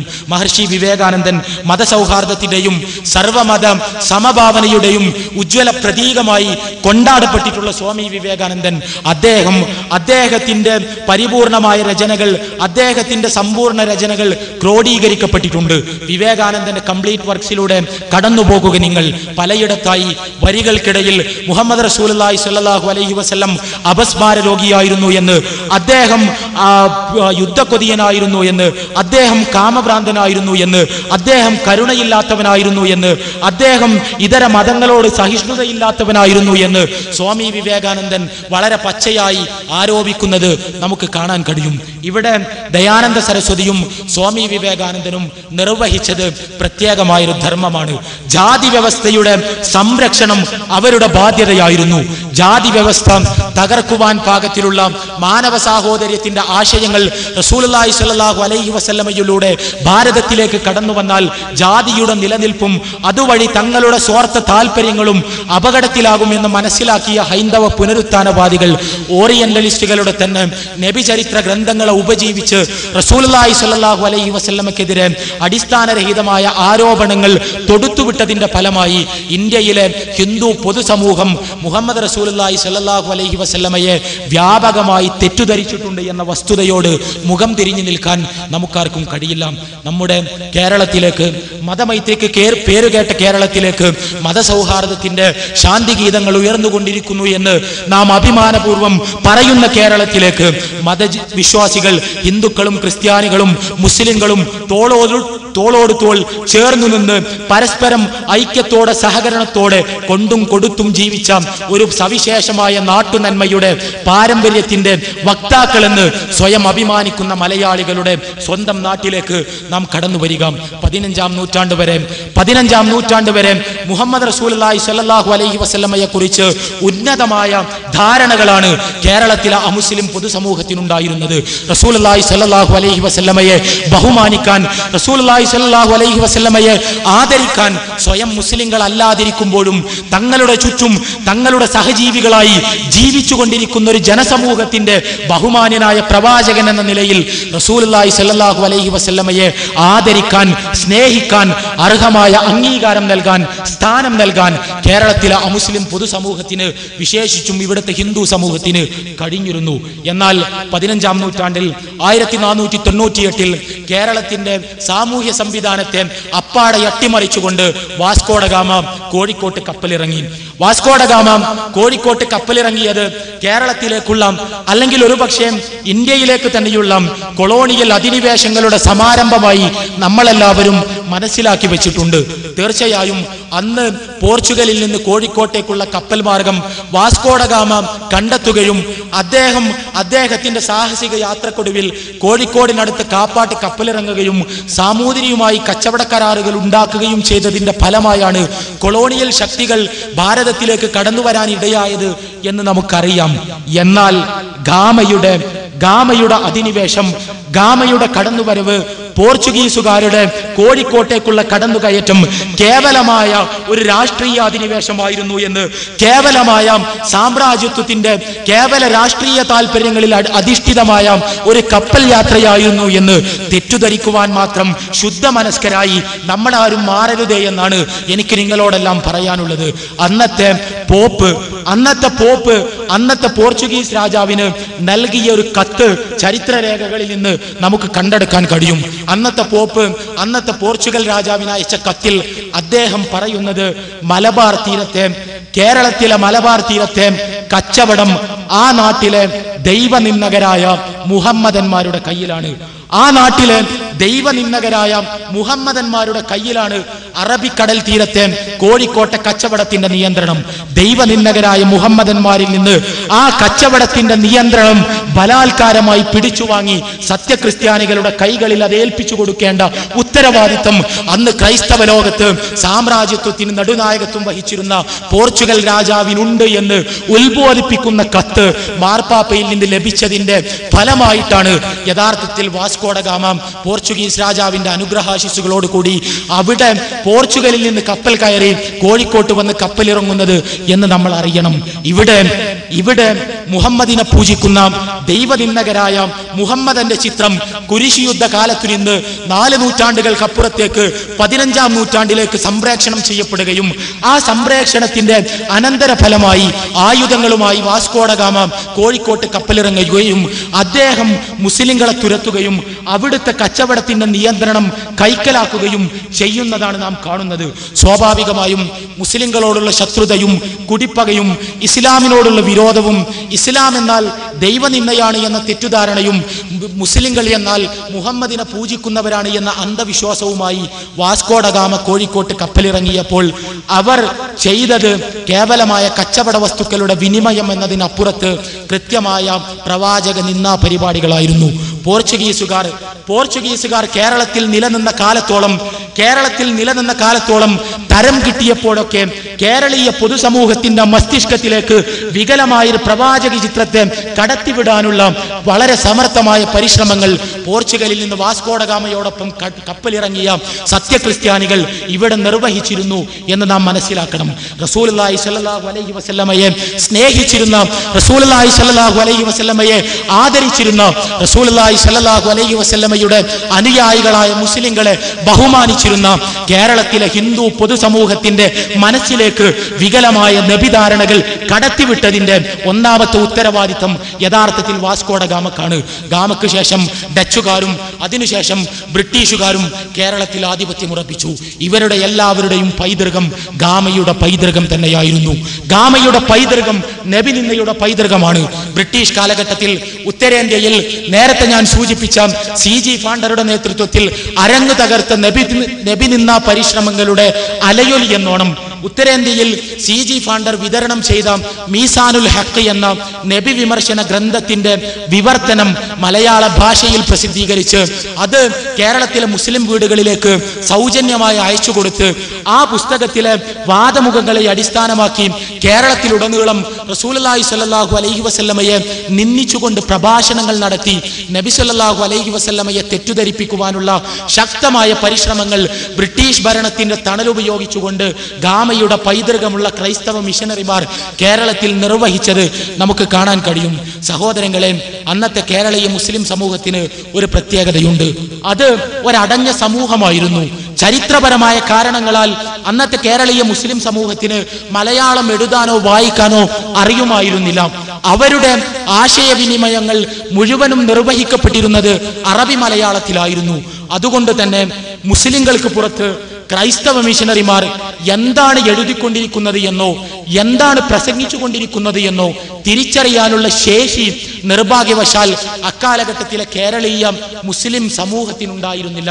അറബി മലയാളം മാത്രം എഴുതാനും വായിക്കാനും അറിയുന്നവർ എന്ന നിലക്ക് മുസ്ലിങ്ങൾക്ക് പുറത്ത് ശക്തമായി പ്രചരിപ്പിക്കപ്പെട്ട നബിവിരുദ്ധ പ്രത്യയശാസ്ത്രത്തിന്റെ ഗൗരവം മനസ്സിലാക്കാനോ കേരളത്തിലെ അമുസ്ലിങ്ങളെ പ്രസ്തുത തെറ്റുധാരണകളിൽ നിന്ന് രക്ഷപ്പെടുത്താനോ കേരളീയ മുസ്ലിം സമുദായം അന്ന് അശക്തമായിരുന്നു. 19-ാം നൂറ്റാണ്ടിൽ സയ്യിദ് സനാഉല്ല മക്തി തങ്ങൾ എന്ന വളരെ പ്രഗത്ഭനായ മുസ്ലിം പരിഷ്കർത്താവിന്റെ നേതൃത്വത്തിൽ മലയാളം എഴുതാനും വായിക്കാനും പഠിക്കാനുമുള്ള പരിശ്രമങ്ങൾ ഉണ്ടാവുകയും നബിനിന്ന പരിശ്രമങ്ങൾക്ക്, ക്രൈസ്തവ പാതിരിമാരുടെ നബി വിമർശനങ്ങൾക്ക് ശുദ്ധ മലയാളത്തിൽ മറുപടി പറയാനുള്ള പ്രയത്നങ്ങൾ മക്തി തങ്ങൾ നടത്തുകയും അദ്ദേഹം വളരെ ശക്തമായി അദ്ദേഹത്തിന്റെ ജീവിതം ഈ മേഖലയിൽ സമർപ്പിക്കുകയും ചെയ്തതിനു ശേഷമാണ് യഥാർത്ഥത്തിൽ കേരളീയ അമുസ്ലിം പൊതുമനസ്സിലേക്ക് ഇവിടുത്തെ ക്രൈസ്തവ മിഷനറിമാർ കടത്തിവിട്ട നബിനിന്ന ധാരണകളെ കുറെയെങ്കിലും നേർപ്പിക്കാൻ മുസ്ലിം നേതൃത്വത്തിന് കഴിഞ്ഞത് എന്ന് നാം മനസ്സിലാക്കണം. ഇവിടെ മലയാളികളായി ജീവിക്കുന്നവർ, ഏത് നാട്ടിൽ ഏത് ഭാഷക്കാരായി ജീവിക്കുന്നവരും ഒരു സാംസ്കാരിക പൈതൃകത്തിന്റെ ഉടമകളാണ്. തലമുറകളായി അവർ കേട്ടുകൊണ്ടിരിക്കുന്ന കഥകൾ, തലമുറകളായി അവർ പറഞ്ഞു പഠിപ്പിക്കപ്പെട്ട ആശയങ്ങൾ ഏത് ജനസമൂഹത്തിന്റെ മനസ്സിലും ആഴത്തിൽ മുദ്രണം ചെയ്യപ്പെട്ടിട്ടുണ്ടാകും എന്ന് നാം മനസ്സിലാക്കണം. എത്ര തന്നെ വായിച്ചാലും എത്ര തന്നെ പ്രഭാഷണങ്ങൾ കേട്ടാലും തലമുറകളായി ഒരു സമൂഹം കൈമാറി വരുന്ന ധാരണകളെ അവരുടെ മനസ്സുകളിൽ നിന്ന് പൂർണ്ണമായി തൂത്തെറിയാൻ വലിയ പ്രയാസമായിരിക്കുമെന്നാണ് മനഃശാസ്ത്രജ്ഞന്മാർ ചൂണ്ടിക്കാണിക്കുന്നത്. ഗാമ മുതൽ, വാസ്കോഡ ഗാമ കേരളത്തിൽ കപ്പലിറങ്ങിയത് മുതൽ ഗാമയുടെ പൈതൃകം സ്വീകരിച്ച് കേരളത്തിൽ നബിവിരുദ്ധമായ ധാരണകൾ വളർത്താൻ വേണ്ടി 5 നൂറ്റാണ്ട് കാലം ക്രൈസ്തവ മിഷനറി പരിശ്രമിച്ചതിന്റെ ഫലമായി കേരളീയ അമുസ്ലിം പൊതുമനസ്സിൽ റസൂലുള്ളാഹി സ്വല്ലല്ലാഹു അലൈഹി വസല്ലമയെ കുറിച്ചുള്ള തെറ്റുധാരണകൾ ആഴത്തിൽ അടിഞ്ഞുകൂടിയിരിക്കുന്നു എന്ന ശക്തമായ തിരിച്ചറിവിൽ നിന്നാണ് യഥാർത്ഥത്തിൽ ഈ പ്രോഗ്രാം ജനിക്കുന്നത് എന്നുകൂടി നാം മനസ്സിലാക്കേണ്ടതുണ്ട് സാന്ദർഭികമായി. ഇവിടെ ഞാൻ അവസാനിപ്പിക്കുകയാണ്. റസൂലുള്ളാഹി സ്വല്ലല്ലാഹു അലൈഹി വസല്ലമയെ തെറ്റുധരിപ്പിക്കുവാനും അദ്ദേഹത്തെ നിന്ദിക്കുവാനും നടന്ന പരിശ്രമങ്ങളുടെ ഏകദേശ ചരിത്രവും പ്രത്യയശാസ്ത്രവുമാണ് നിങ്ങൾക്ക് മുമ്പിൽ സമർപ്പിച്ചത്. റസൂലുള്ളാഹി സ്വല്ലല്ലാഹു അലൈഹി വസല്ലമയെ നിന്ദിക്കുവാൻ എക്കാലത്തും മുന്നിൽ നിന്നത് ക്രൈസ്തവ പൗരോഹിത്യവും ആ ക്രൈസ്തവ പൗരോഹിത്യത്തിന്റെ തന്നെ അടിത്തറയിൽ മതേതര മുഖംമൂടിയോടുകൂടി പിൽക്കാലത്ത് സ്ഥാപിക്കപ്പെട്ട സാമ്രാജ്യത്വവുമാണ് എന്ന് ഞാൻ സൂചിപ്പിച്ചു. ഇവിടെ ഇത് പറയുമ്പോൾ സവിശേഷമായ ഒരു കാലഘട്ടത്തിലൂടെയാണ് നാം കടന്നു പോകുന്നത്. കോളനിവൽക്കരണത്തെക്കുറിച്ച് നമുക്കറിയാം. ബ്രിട്ടന്റെയും ഫ്രാൻസിന്റെയും ഡെൻമാർക്കിന്റെയും അതുപോലെ പോർച്ചുഗലിന്റെയും എല്ലാം കോളനികളായി ലോകത്ത് ഒരുപാട് നാടുകൾ നിലനിന്ന ഒരു സമയമുണ്ടായിരുന്നു. പക്ഷേ കോളനിവൽക്കരണം അതിന്റെ മൂർധന്യത്തിലെത്തിയപ്പോൾ പോലും ബ്രിട്ടീഷ് കോളനിയാവാതെ, ഡച്ച് കോളനിയാവാതെ, പോർച്ചുഗീസ് കോളനിയാവാതെ, അതല്ലെങ്കിൽ അന്നത്തെ ഏതെങ്കിലും സാമ്രാജ്യത്വ രാഷ്ട്രത്തിന്റെ കോളനിയാകാതെ പിടിച്ചു നിന്ന രാഷ്ട്രങ്ങൾ ലോകത്തുണ്ടായിരുന്നു. അന്നത്തെ ലോക രാഷ്ട്രീയ ഭൂപടം പരിശോധിച്ചാൽ പാശ്ചാത്യ അധിനിവേശങ്ങൾക്ക് വഴങ്ങാതെ, കോളനിവൽക്കരണത്തിന് വിധേയമാകാതെ സ്വതന്ത്രമായി നിലനിന്ന രാഷ്ട്രങ്ങൾ, ആ രാഷ്ട്രത്തിന്റെ കഴിവുകേടോ എന്നതിനപ്പുറം ആ രാഷ്ട്രത്തിൽ സാമ്രാജ്യത്വത്തിന് താല്പര്യമില്ലാതിരുന്നത് കാരണം കോളനിവൽക്കരിക്കപ്പെടാതെ നിലനിന്ന എത്രയോ രാഷ്ട്രങ്ങൾ അന്ന് ലോകത്തുണ്ടായിരുന്നു. അതുകൊണ്ട് തന്നെ അവിടേക്ക് സാമ്രാജ്യത്വം കടന്നു വരാത്തത് കൊണ്ട്, മതപൗരോഹിത്യം കടന്നു വരാത്തത് കൊണ്ട്, ക്രൈസ്തവ പൗരോഹിത്യം കടന്നു ചെല്ലാത്തത് കൊണ്ട് റസൂലുള്ളാഹി സ്വല്ലല്ലാഹു അലൈഹി വസല്ലമയെ കുറിച്ചുള്ള തെറ്റുധാരണകൾ കോളനികളിൽ പ്രചരിപ്പിക്കപ്പെട്ടതുപോലെ ആ നാടുകളിൽ പ്രചരിപ്പിക്കപ്പെട്ടിരുന്നില്ല. ഇന്ന് അതല്ല സ്ഥിതിവിശേഷം.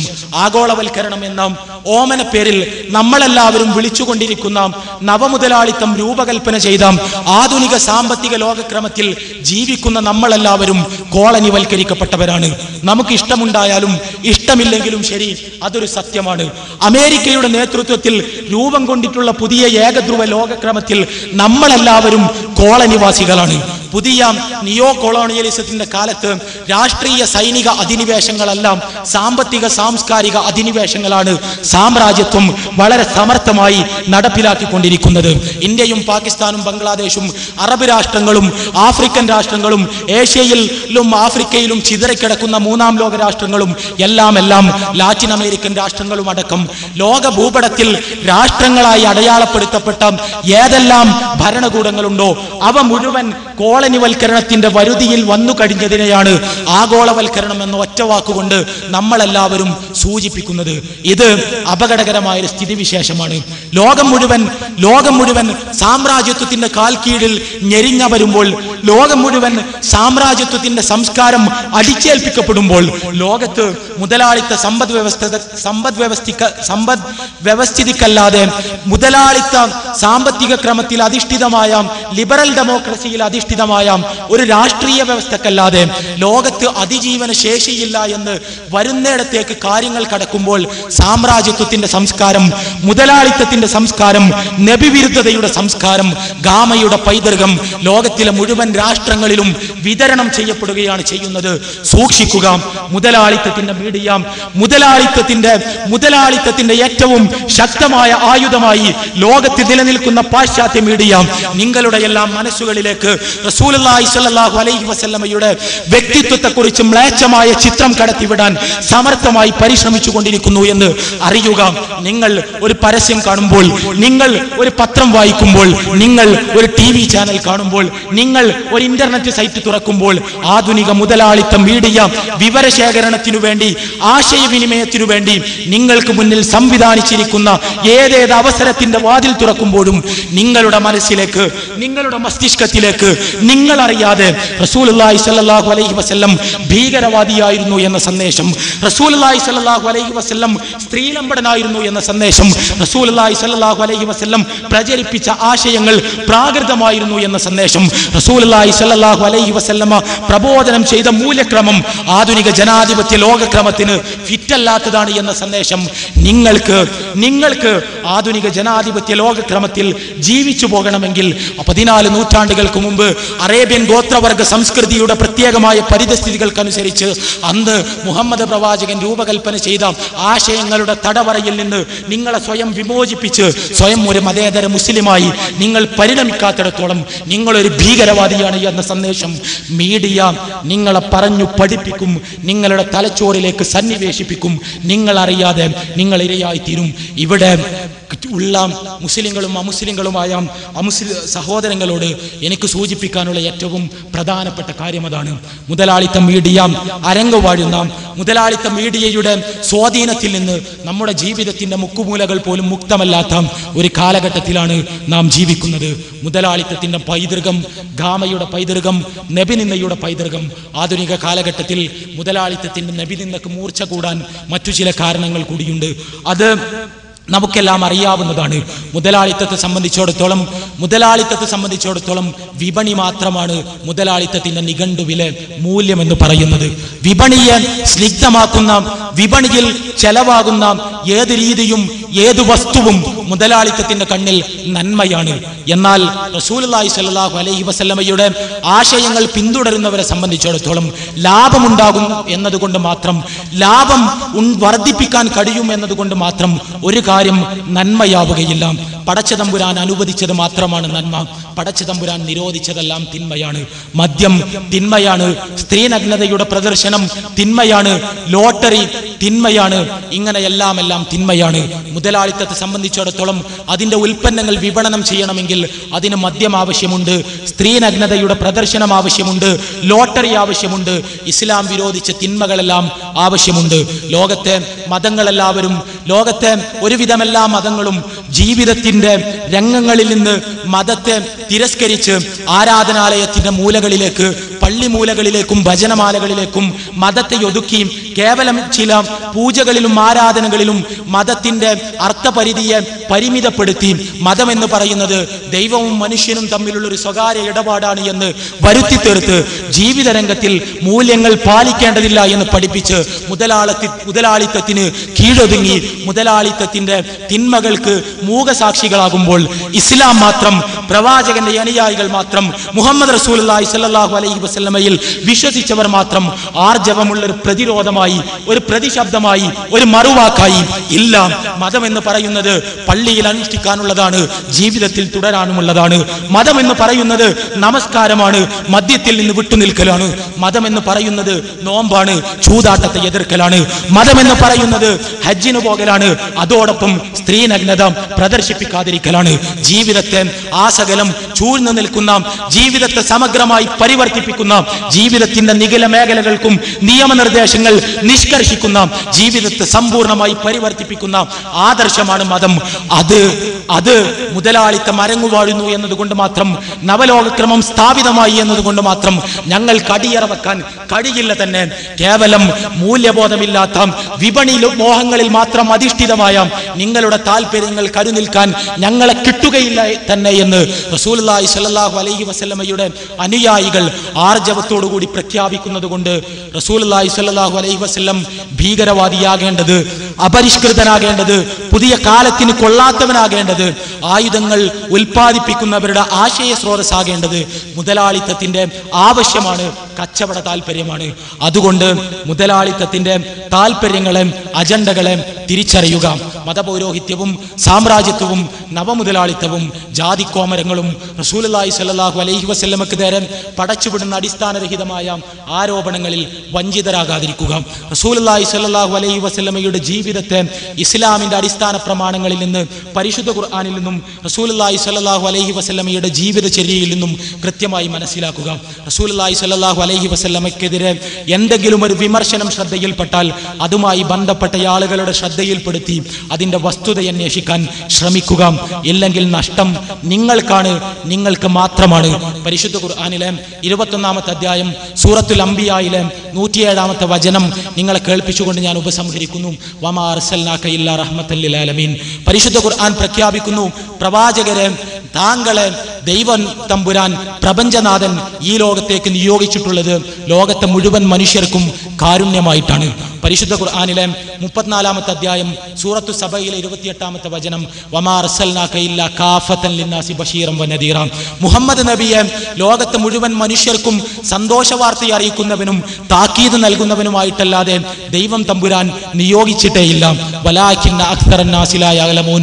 എന്നാൽ മനുഷ്യരിൽ അധിക പേരും അറിയുന്നില്ല എന്ന് പരിശുദ്ധ ഖുർആൻ പ്രഖ്യാപിക്കുന്നു.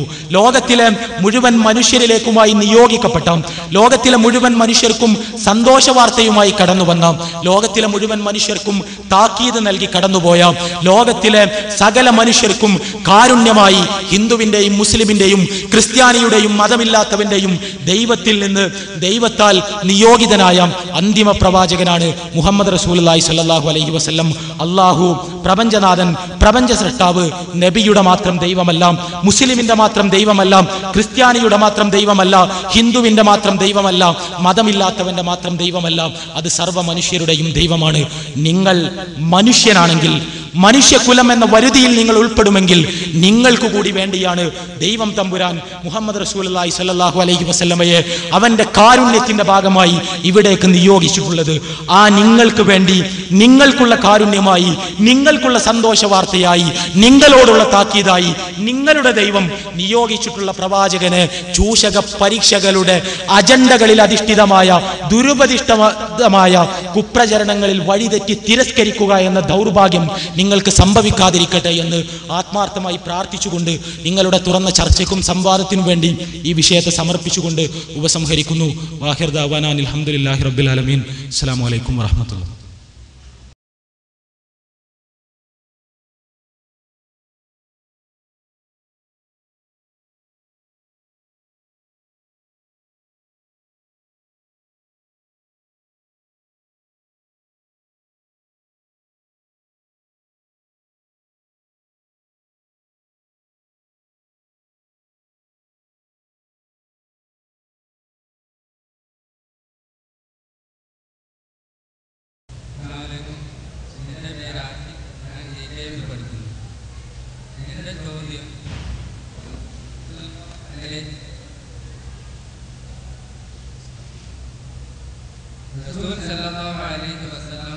കാരുണ്യത്തിന്റെ ദൂതനാണെന്ന് നാം പറഞ്ഞു നടന്നു.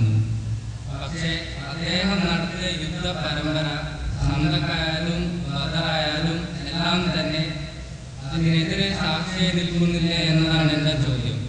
സ്നേഹം ക്രൂരതയുടെ പ്രതീകമായി ആളുകൾക്കിടയിൽ പ്രചരിക്കുന്നതിൽ ഒരു തെളിവാകുന്നില്ല എന്നതാണ് എൻ്റെ ചോദ്യം.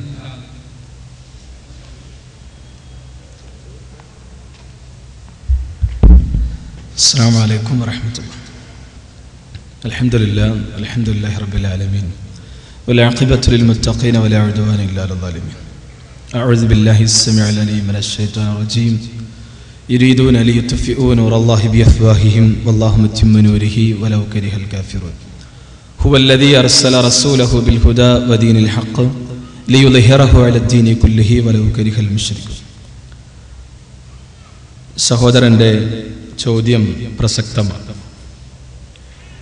TKM-ൽ പഠിക്കുന്ന സഹോദരൻ ഉന്നയിച്ച ചോദ്യം, റസൂൽ കരീം സല്ലല്ലാഹു അലൈഹി വസല്ലം കാരുണ്യത്തിൻ്റെ പ്രവാചകനെന്ന് മുസ്ലിങ്ങൾ പറയുമ്പോൾ പലപ്പോഴും പ്രവാചക തിരുമേനി സല്ലല്ലാഹു അലൈഹി വസല്ലമ നേതൃത്വം നൽകിയ യുദ്ധങ്ങളും അതുമായി ബന്ധപ്പെട്ട പ്രവാചകന്റെ യുദ്ധ ചരിത്രങ്ങളും പ്രവാചക തിരുമേനി സല്ലല്ലാഹു അലൈഹി വസല്ലമ കാരുണ്യവാനാണ് എന്ന ആശയത്തിന്റെ ശക്തമായി ചോദ്യം ചെയ്യുന്ന, അല്ലെങ്കിൽ അത്തരത്തിലുള്ള യുദ്ധ കൊതിയും ദാഹവുമായിരുന്നില്ലേ പ്രവാചകന്റെ നടപടികൾ എന്നാണ് ചോദ്യത്തിന്റെ കാമ്പ്. യഥാർത്ഥത്തിൽ ഇവിടെ വളരെ കൃത്യമായി റസൂൽ കരീം സല്ലല്ലാഹു അലൈഹി വസല്ലം ആരാണ് എന്നും എന്തുകൊണ്ടാണ് പ്രവാചക തിരുമേനി സല്ലല്ലാഹു അലൈഹി വസല്ലമ ശക്തമായി വിമർശനങ്ങൾക്കും ആരോപണങ്ങൾക്കും വിധേയമാക്കപ്പെട്ടിട്ടുള്ളത് എന്നും റസൂൽ കരീം സല്ലല്ലാഹു അലൈഹി വസല്ലമ യഥാർത്ഥത്തിൽ അടിസ്ഥാനപരമായി ലോകത്തിന് മുന്നിൽ മുന്നോട്ട് വെച്ച ആശയങ്ങളും ആദർശങ്ങൾ എന്താണെന്നും വളരെ വിശദമായി വിശദീകരണത്തിൽ ചർച്ച ചെയ്യപ്പെട്ടു കഴിഞ്ഞു. വർഷങ്ങളായി, നൂറ്റാണ്ടുകളായി റസൂൽ കരീം സല്ലല്ലാഹു അലൈഹി വസല്ലമക്കെതിരെ സത്യത്തിന്റെ ശത്രുക്കളും ചൂഷകന്മാരും ഉന്നയിക്കുന്ന, ആരോപിക്കുന്ന അടിസ്ഥാനരഹിതമായ ഒരു ആരോപണം മാത്രമാണ് റസൂൽ കരീം സല്ലല്ലാഹു അലൈഹി വസല്ലം യുദ്ധക്കൊതിയനാണ് എന്ന ആരോപണം. യഥാർത്ഥത്തിൽ മുഹമ്മദ് മുസ്തഫ സല്ലല്ലാഹു അലൈഹി വസല്ലമയുടെ ജീവിതത്തെ തുറന്ന മനസ്സുമായി വായിക്കാനും പഠിക്കാനും സന്മനസ് കാണിക്കുന്ന, ആർക്കും ബോധ്യപ്പെടുന്ന ഒരു പച്ചയായ സത്യം, റസൂൽ കരീം സല്ലല്ലാഹു അലൈഹി വസല്ലമ കാരുണ്യത്തിന്റെ പ്രവാചകനായിരുന്നു, അതോടൊപ്പം നീതിയുടെ പ്രവാചകനുമായിരുന്നു. മുഹമ്മദ് മുസ്തഫ സല്ലല്ലാഹു അലൈഹി വസല്ലം ശുദ്ധ ഏകദൈവ ആരാധന മക്കയിലെ സമൂഹത്തിന്റെ മുന്നിൽ തലയുയർത്തി നിന്ന് പ്രഖ്യാപിക്കുമ്പോൾ അവിടെയുണ്ടായിരുന്ന ബഹുദൈവ ആരാധനയുടെയും ബഹുദൈവ വിശ്വാസത്തിന്റെയും പോരായ്മകളും, ബഹുദൈവ വിശ്വാസം മനുഷ്യനെ നാശത്തിലേക്ക് എത്തിക്കുന്നു എന്ന പച്ചയായ സത്യത്തെ അദ്ദേഹം പഠിപ്പിക്കുകയും സട്ടാവായ നാഥനെ മാത്രമേ ആരാധിക്കാവൂ എന്ന മഹിതമായ ആശയം അദ്ദേഹം ജനങ്ങൾക്കിടയിൽ പ്രഖ്യാപിക്കുക വഴി സ്വാഭാവികമായും റസൂൽ കരീം സല്ലല്ലാഹു അലൈഹി വസല്ലമ അവിടെ വിമർശിക്കപ്പെടുന്നു. റസൂലുള്ളാഹി സ്വല്ലല്ലാഹു അലൈഹി വസല്ലമ അവർക്കിടയിൽ അവഗണിക്കപ്പെടുന്നു. അതുവരെ അൽ അമീൻ എന്ന വിളിച്ച നാവുകൾ തന്നെ മുഹമ്മദ് മുസ്തഫ സല്ലല്ലാഹു അലൈഹി വസല്ലം ഈ ഒരു ആദർശം പ്രഖ്യാപിച്ചു എന്നൊരൊറ്റ കാരണത്താൽ അതേ നാവുകൾ കൊണ്ട് ഭ്രാന്തനെന്നും കള്ളവാദി എന്നും ജാലവിദ്യക്കാരനെന്നുള്ള വ്യത്യസ്തങ്ങളായ ആരോപണങ്ങൾ റസൂൽ കരീം സല്ലല്ലാഹു അലൈഹി വസല്ലമയ്ക്കെതിരെ ഉന്നയിക്കുന്നു. ശുദ്ധ ഏകദൈവ ആരാധനയുടെ പ്രബോധന പ്രവർത്തനങ്ങളുമായി പ്രവാചകന്റെ മക്കയിലെ കാലഘട്ടത്തിൽ ഈ ഒരു ആദർശത്തിൽ ഉറച്ചു നിന്നതിന്റെ പേരിൽ സ്വാഭാവികമായും നിരന്തരമായ മർദ്ദനങ്ങളും പീഡനങ്ങളും പ്രയാസങ്ങളും മുഹമ്മദ് മുസ്തഫ സല്ലല്ലാഹു അലൈഹി വസല്ലമയ്ക്ക് ഏൽക്കേണ്ടി വന്നു, അദ്ദേഹത്തിന്റെ അനുയായികൾക്കും ഏൽക്കേണ്ടി വന്നു. പ്രവാചക കാലഘട്ടത്തിൽ റസൂലുള്ളാഹി സ്വല്ലല്ലാഹു അലൈഹി വസല്ലമയുടെ കൺമുന്നിൽ വെച്ച് ശുദ്ധ ഏകദൈവാരാധന നെഞ്ചിലേറ്റി അദ്ദേഹത്തിന്റെ ഏറ്റവും അടുത്ത ശിഷ്യഗണങ്ങളെ ക്രൂരമായി കൊന്നൊടുക്കുക വരെ ചെയ്തു അവിടെയുള്ള ശത്രുക്കൾ. റസൂൽ കരീം സല്ലല്ലാഹു അലൈഹി വസല്ലം ഇത്തരം ഒരു നടപടിക്രമം ഉണ്ടായിട്ട് പ്രവാചക തിരുമേനി സല്ലല്ലാഹു അലൈഹി വസല്ലം അവർക്കെതിരെ വാളുകൊണ്ട് പ്രതികരിക്കുകയോ തന്റെ കൂടെയുണ്ടായിരുന്ന ധീരവീരശൂരമാരായ ഉമർ ഇബ്നുൽ ഖത്താബ് റളിയല്ലാഹു അൻഹുവിനെയോ അലി ഇബ്നു അബീ താലിബ് റളിയല്ലാഹു അൻഹു അടക്കമുള്ള ഹംസ റളിയല്ലാഹു അൻഹു അടക്കമുള്ള ആളുകളുടെ കയ്യിൽ മൂർച്ചയേറിയ വാളു കയ്യിൽ ഏൽപ്പിച്ചു കൊടുത്ത് ശക്തമായി പ്രത്യാക്രമണം നടത്തണമെന്നോ ശക്തമായി തിരിച്ചടി നടത്തണമെന്നോ റസൂലുള്ളാഹി സ്വല്ലല്ലാഹു അലൈഹി വസല്ലം നിർദ്ദേശിച്ചില്ല. മാത്രമല്ല, ആ രംഗത്ത് പ്രവാചക തിരുമേനി സല്ലല്ലാഹു അലൈഹി വസല്ലമയുടെ ജീവിതത്തിൽ തന്നെ ഏറെ ശ്രദ്ധേയമായൊരു സംഭവമാണ് അഖബ ഉടമ്പടി. അഖബ ഉടമ്പടിയിൽ മദീനയിൽ നിന്ന് വന്ന വിരലെണ്ണാവുന്ന സംഘങ്ങളുമായി നടന്ന ചർച്ചയിൽ, സന്ധിയിൽ, ആ ചർച്ചയെ അല്ലെങ്കിൽ ആ സന്ധിയെ വളരെ രഹസ്യമായി അറിയുകയും ഈ വിവരം മക്കയിലെ സത്യനിഷേധികൾക്കിടയിൽ അറിയിക്കാൻ ചെന്ന അബ്ബാസ് ബിൻ ഉബാദ, ഒരു ശത്രു, അദ്ദേഹം ഈ വിവരം ശത്രുക്കളെ അറിയിക്കുമെന്ന് കണ്ട അബ്ബാസ് ബിൻ ഉബാദ എന്നു പേരുള്ള മുസ്ലിങ്ങളുടെ കൂട്ടത്തിൽ ഒരു സഹാബി വര്യൻ, പ്രവാചകരെ, ഞാൻ മക്കയിലെ സത്യനിഷേധികൾക്കെതിരെ ഈ വാളുകൊണ്ട് ശക്തമായി പ്രതികരിച്ചോട്ടെ, അവർക്കിടയിൽ അക്രമത്തിന് തിരികൊളുത്തിക്കോട്ടെ എന്ന ചോദ്യത്തിന് റസൂലുള്ളാഹി സ്വല്ലല്ലാഹു അലൈഹി വസല്ലമ ശക്തമായ അദ്ദേഹത്തെ താക്കീത് ചെയ്യുകയും അദ്ദേഹത്തിന്റെ വാള് ഉറയിലേക്ക് ഇടാൻ ശക്തമായ നിർദ്ദേശം നൽകുകയുമായിരുന്നു പ്രവാചകൻ മുഹമ്മദ് സല്ലല്ലാഹു അലൈഹി വസല്ലമ ചെയ്തത്. അഥവാ പ്രവാചകൻ ഒരു വാക്ക് പറഞ്ഞിരുന്നുവെങ്കിൽ മുസ്ലിങ്ങളുടെ കൂട്ടത്തിലെ ശക്തരായ ആളുകൾ അവർക്കിടയിൽ ശക്തമായ അക്രമത്തിന് തിരികൊളുത്തുമായിരുന്നു, തിരിച്ചടിക്കുമായിരുന്നു. പക്ഷെ അത്തരം ഒരു സമീപനങ്ങൾ ഉണ്ടായിരുന്നില്ല. തുടർന്ന് സ്വന്തം മതവും ആദർശവും അനുസരിച്ച് ജീവിക്കാൻ പറ്റാത്തൊരു സാഹചര്യം മക്കയിൽ ഉണ്ടാവുകയും നിരന്തരമായ പീഡനങ്ങൾക്കും പ്രയാസങ്ങൾക്കും അവർ വിധേയരാവുകയും ഒടുവിൽ സ്രഷ്ടാവിന്റെ അള്ളാഹുവിന്റെ നിർദ്ദേശത്തിന്റെ ഭാഗമെന്നോണം തങ്ങൾ ജനിച്ച് ജീവിച്ചു വളർന്ന മണ്ണുപേക്ഷിച്ച് തങ്ങൾ സമ്പാദിച്ച സമ്പാദ്യവും തങ്ങളുടെ ഒറ്റവരെയും ഉടയവരെയും വീടും സമ്പത്തും തോട്ടങ്ങളും ഉപേക്ഷിച്ച് അള്ളാഹുവിന്റെ തൃപ്തി മാത്രം ലക്ഷ്യമിട്ടുകൊണ്ട് മക്ക വിടുകയാണ്, ഹിജ്റ ചെയ്യുകയാണ് മുഹമ്മദ് മുസ്തഫ സല്ലല്ലാഹു അലൈഹി വസല്ലം അടക്കമുള്ള പ്രവാചക അനുയായികൾ മദീനയിലേക്ക്. മദീനയിൽ എത്തുന്ന മുഹമ്മദ് മുസ്തഫ സല്ലല്ലാഹു അലൈഹി വസല്ലം അവിടെയുള്ള ജൂതന്മാരുമായി കരാറിൽ ഏർപ്പെട്ട് എല്ലാ അർത്ഥത്തിലും സമാധാനത്തിൽ അധിഷ്ഠിതമായ സുസ്ഥിരമായ ഭദ്രമായ ഒരു ഇസ്ലാമിക രാഷ്ട്ര സംവിധാനത്തിന് തിരികൊളുത്തുകയും ഇസ്ലാമിക രാഷ്ട്ര സംവിധാനത്തെ കെട്ടിപ്പടുക്കുകയും സമാധാനപരമായി ഇസ്ലാമികമായ ആദർശമനുസരിച്ച് ജീവിക്കുവാനും പ്രബോധനത്തിനുള്ള സാധ്യതകളും സാഹചര്യങ്ങളും എല്ലാം ഉള്ള ഒരു തുറന്ന രാഷ്ട്ര സംവിധാനത്തിലേക്ക് കാലെടുത്തു വെക്കുന്ന സാഹചര്യത്തിൽ മുസ്ലിങ്ങളുടെ സർവനാശം മാത്രം ലക്ഷ്യമിട്ടുകൊണ്ട് മക്കയിലെ സത്യനിഷേധികൾ തന്ത്രകുതന്ത്രങ്ങൾക്ക് തിരികൊളുത്തുകയായിരുന്നു. അഥവാ മുസ്ലിങ്ങൾ മക്ക ഉപേക്ഷിച്ചു പോയപ്പോ അവർ ഉപേക്ഷിച്ചു പോയ കൂട്ടത്തിൽ അവർ സമ്പാദിച്ച സ്വർണ്ണ നാണയങ്ങളും വെള്ളി നാണയങ്ങളും അവരുടെ തോട്ടങ്ങളും അവരുടെ വിലപിടിപ്പുള്ള വസ്തുക്കളെല്ലാം മക്കയിലാണ്.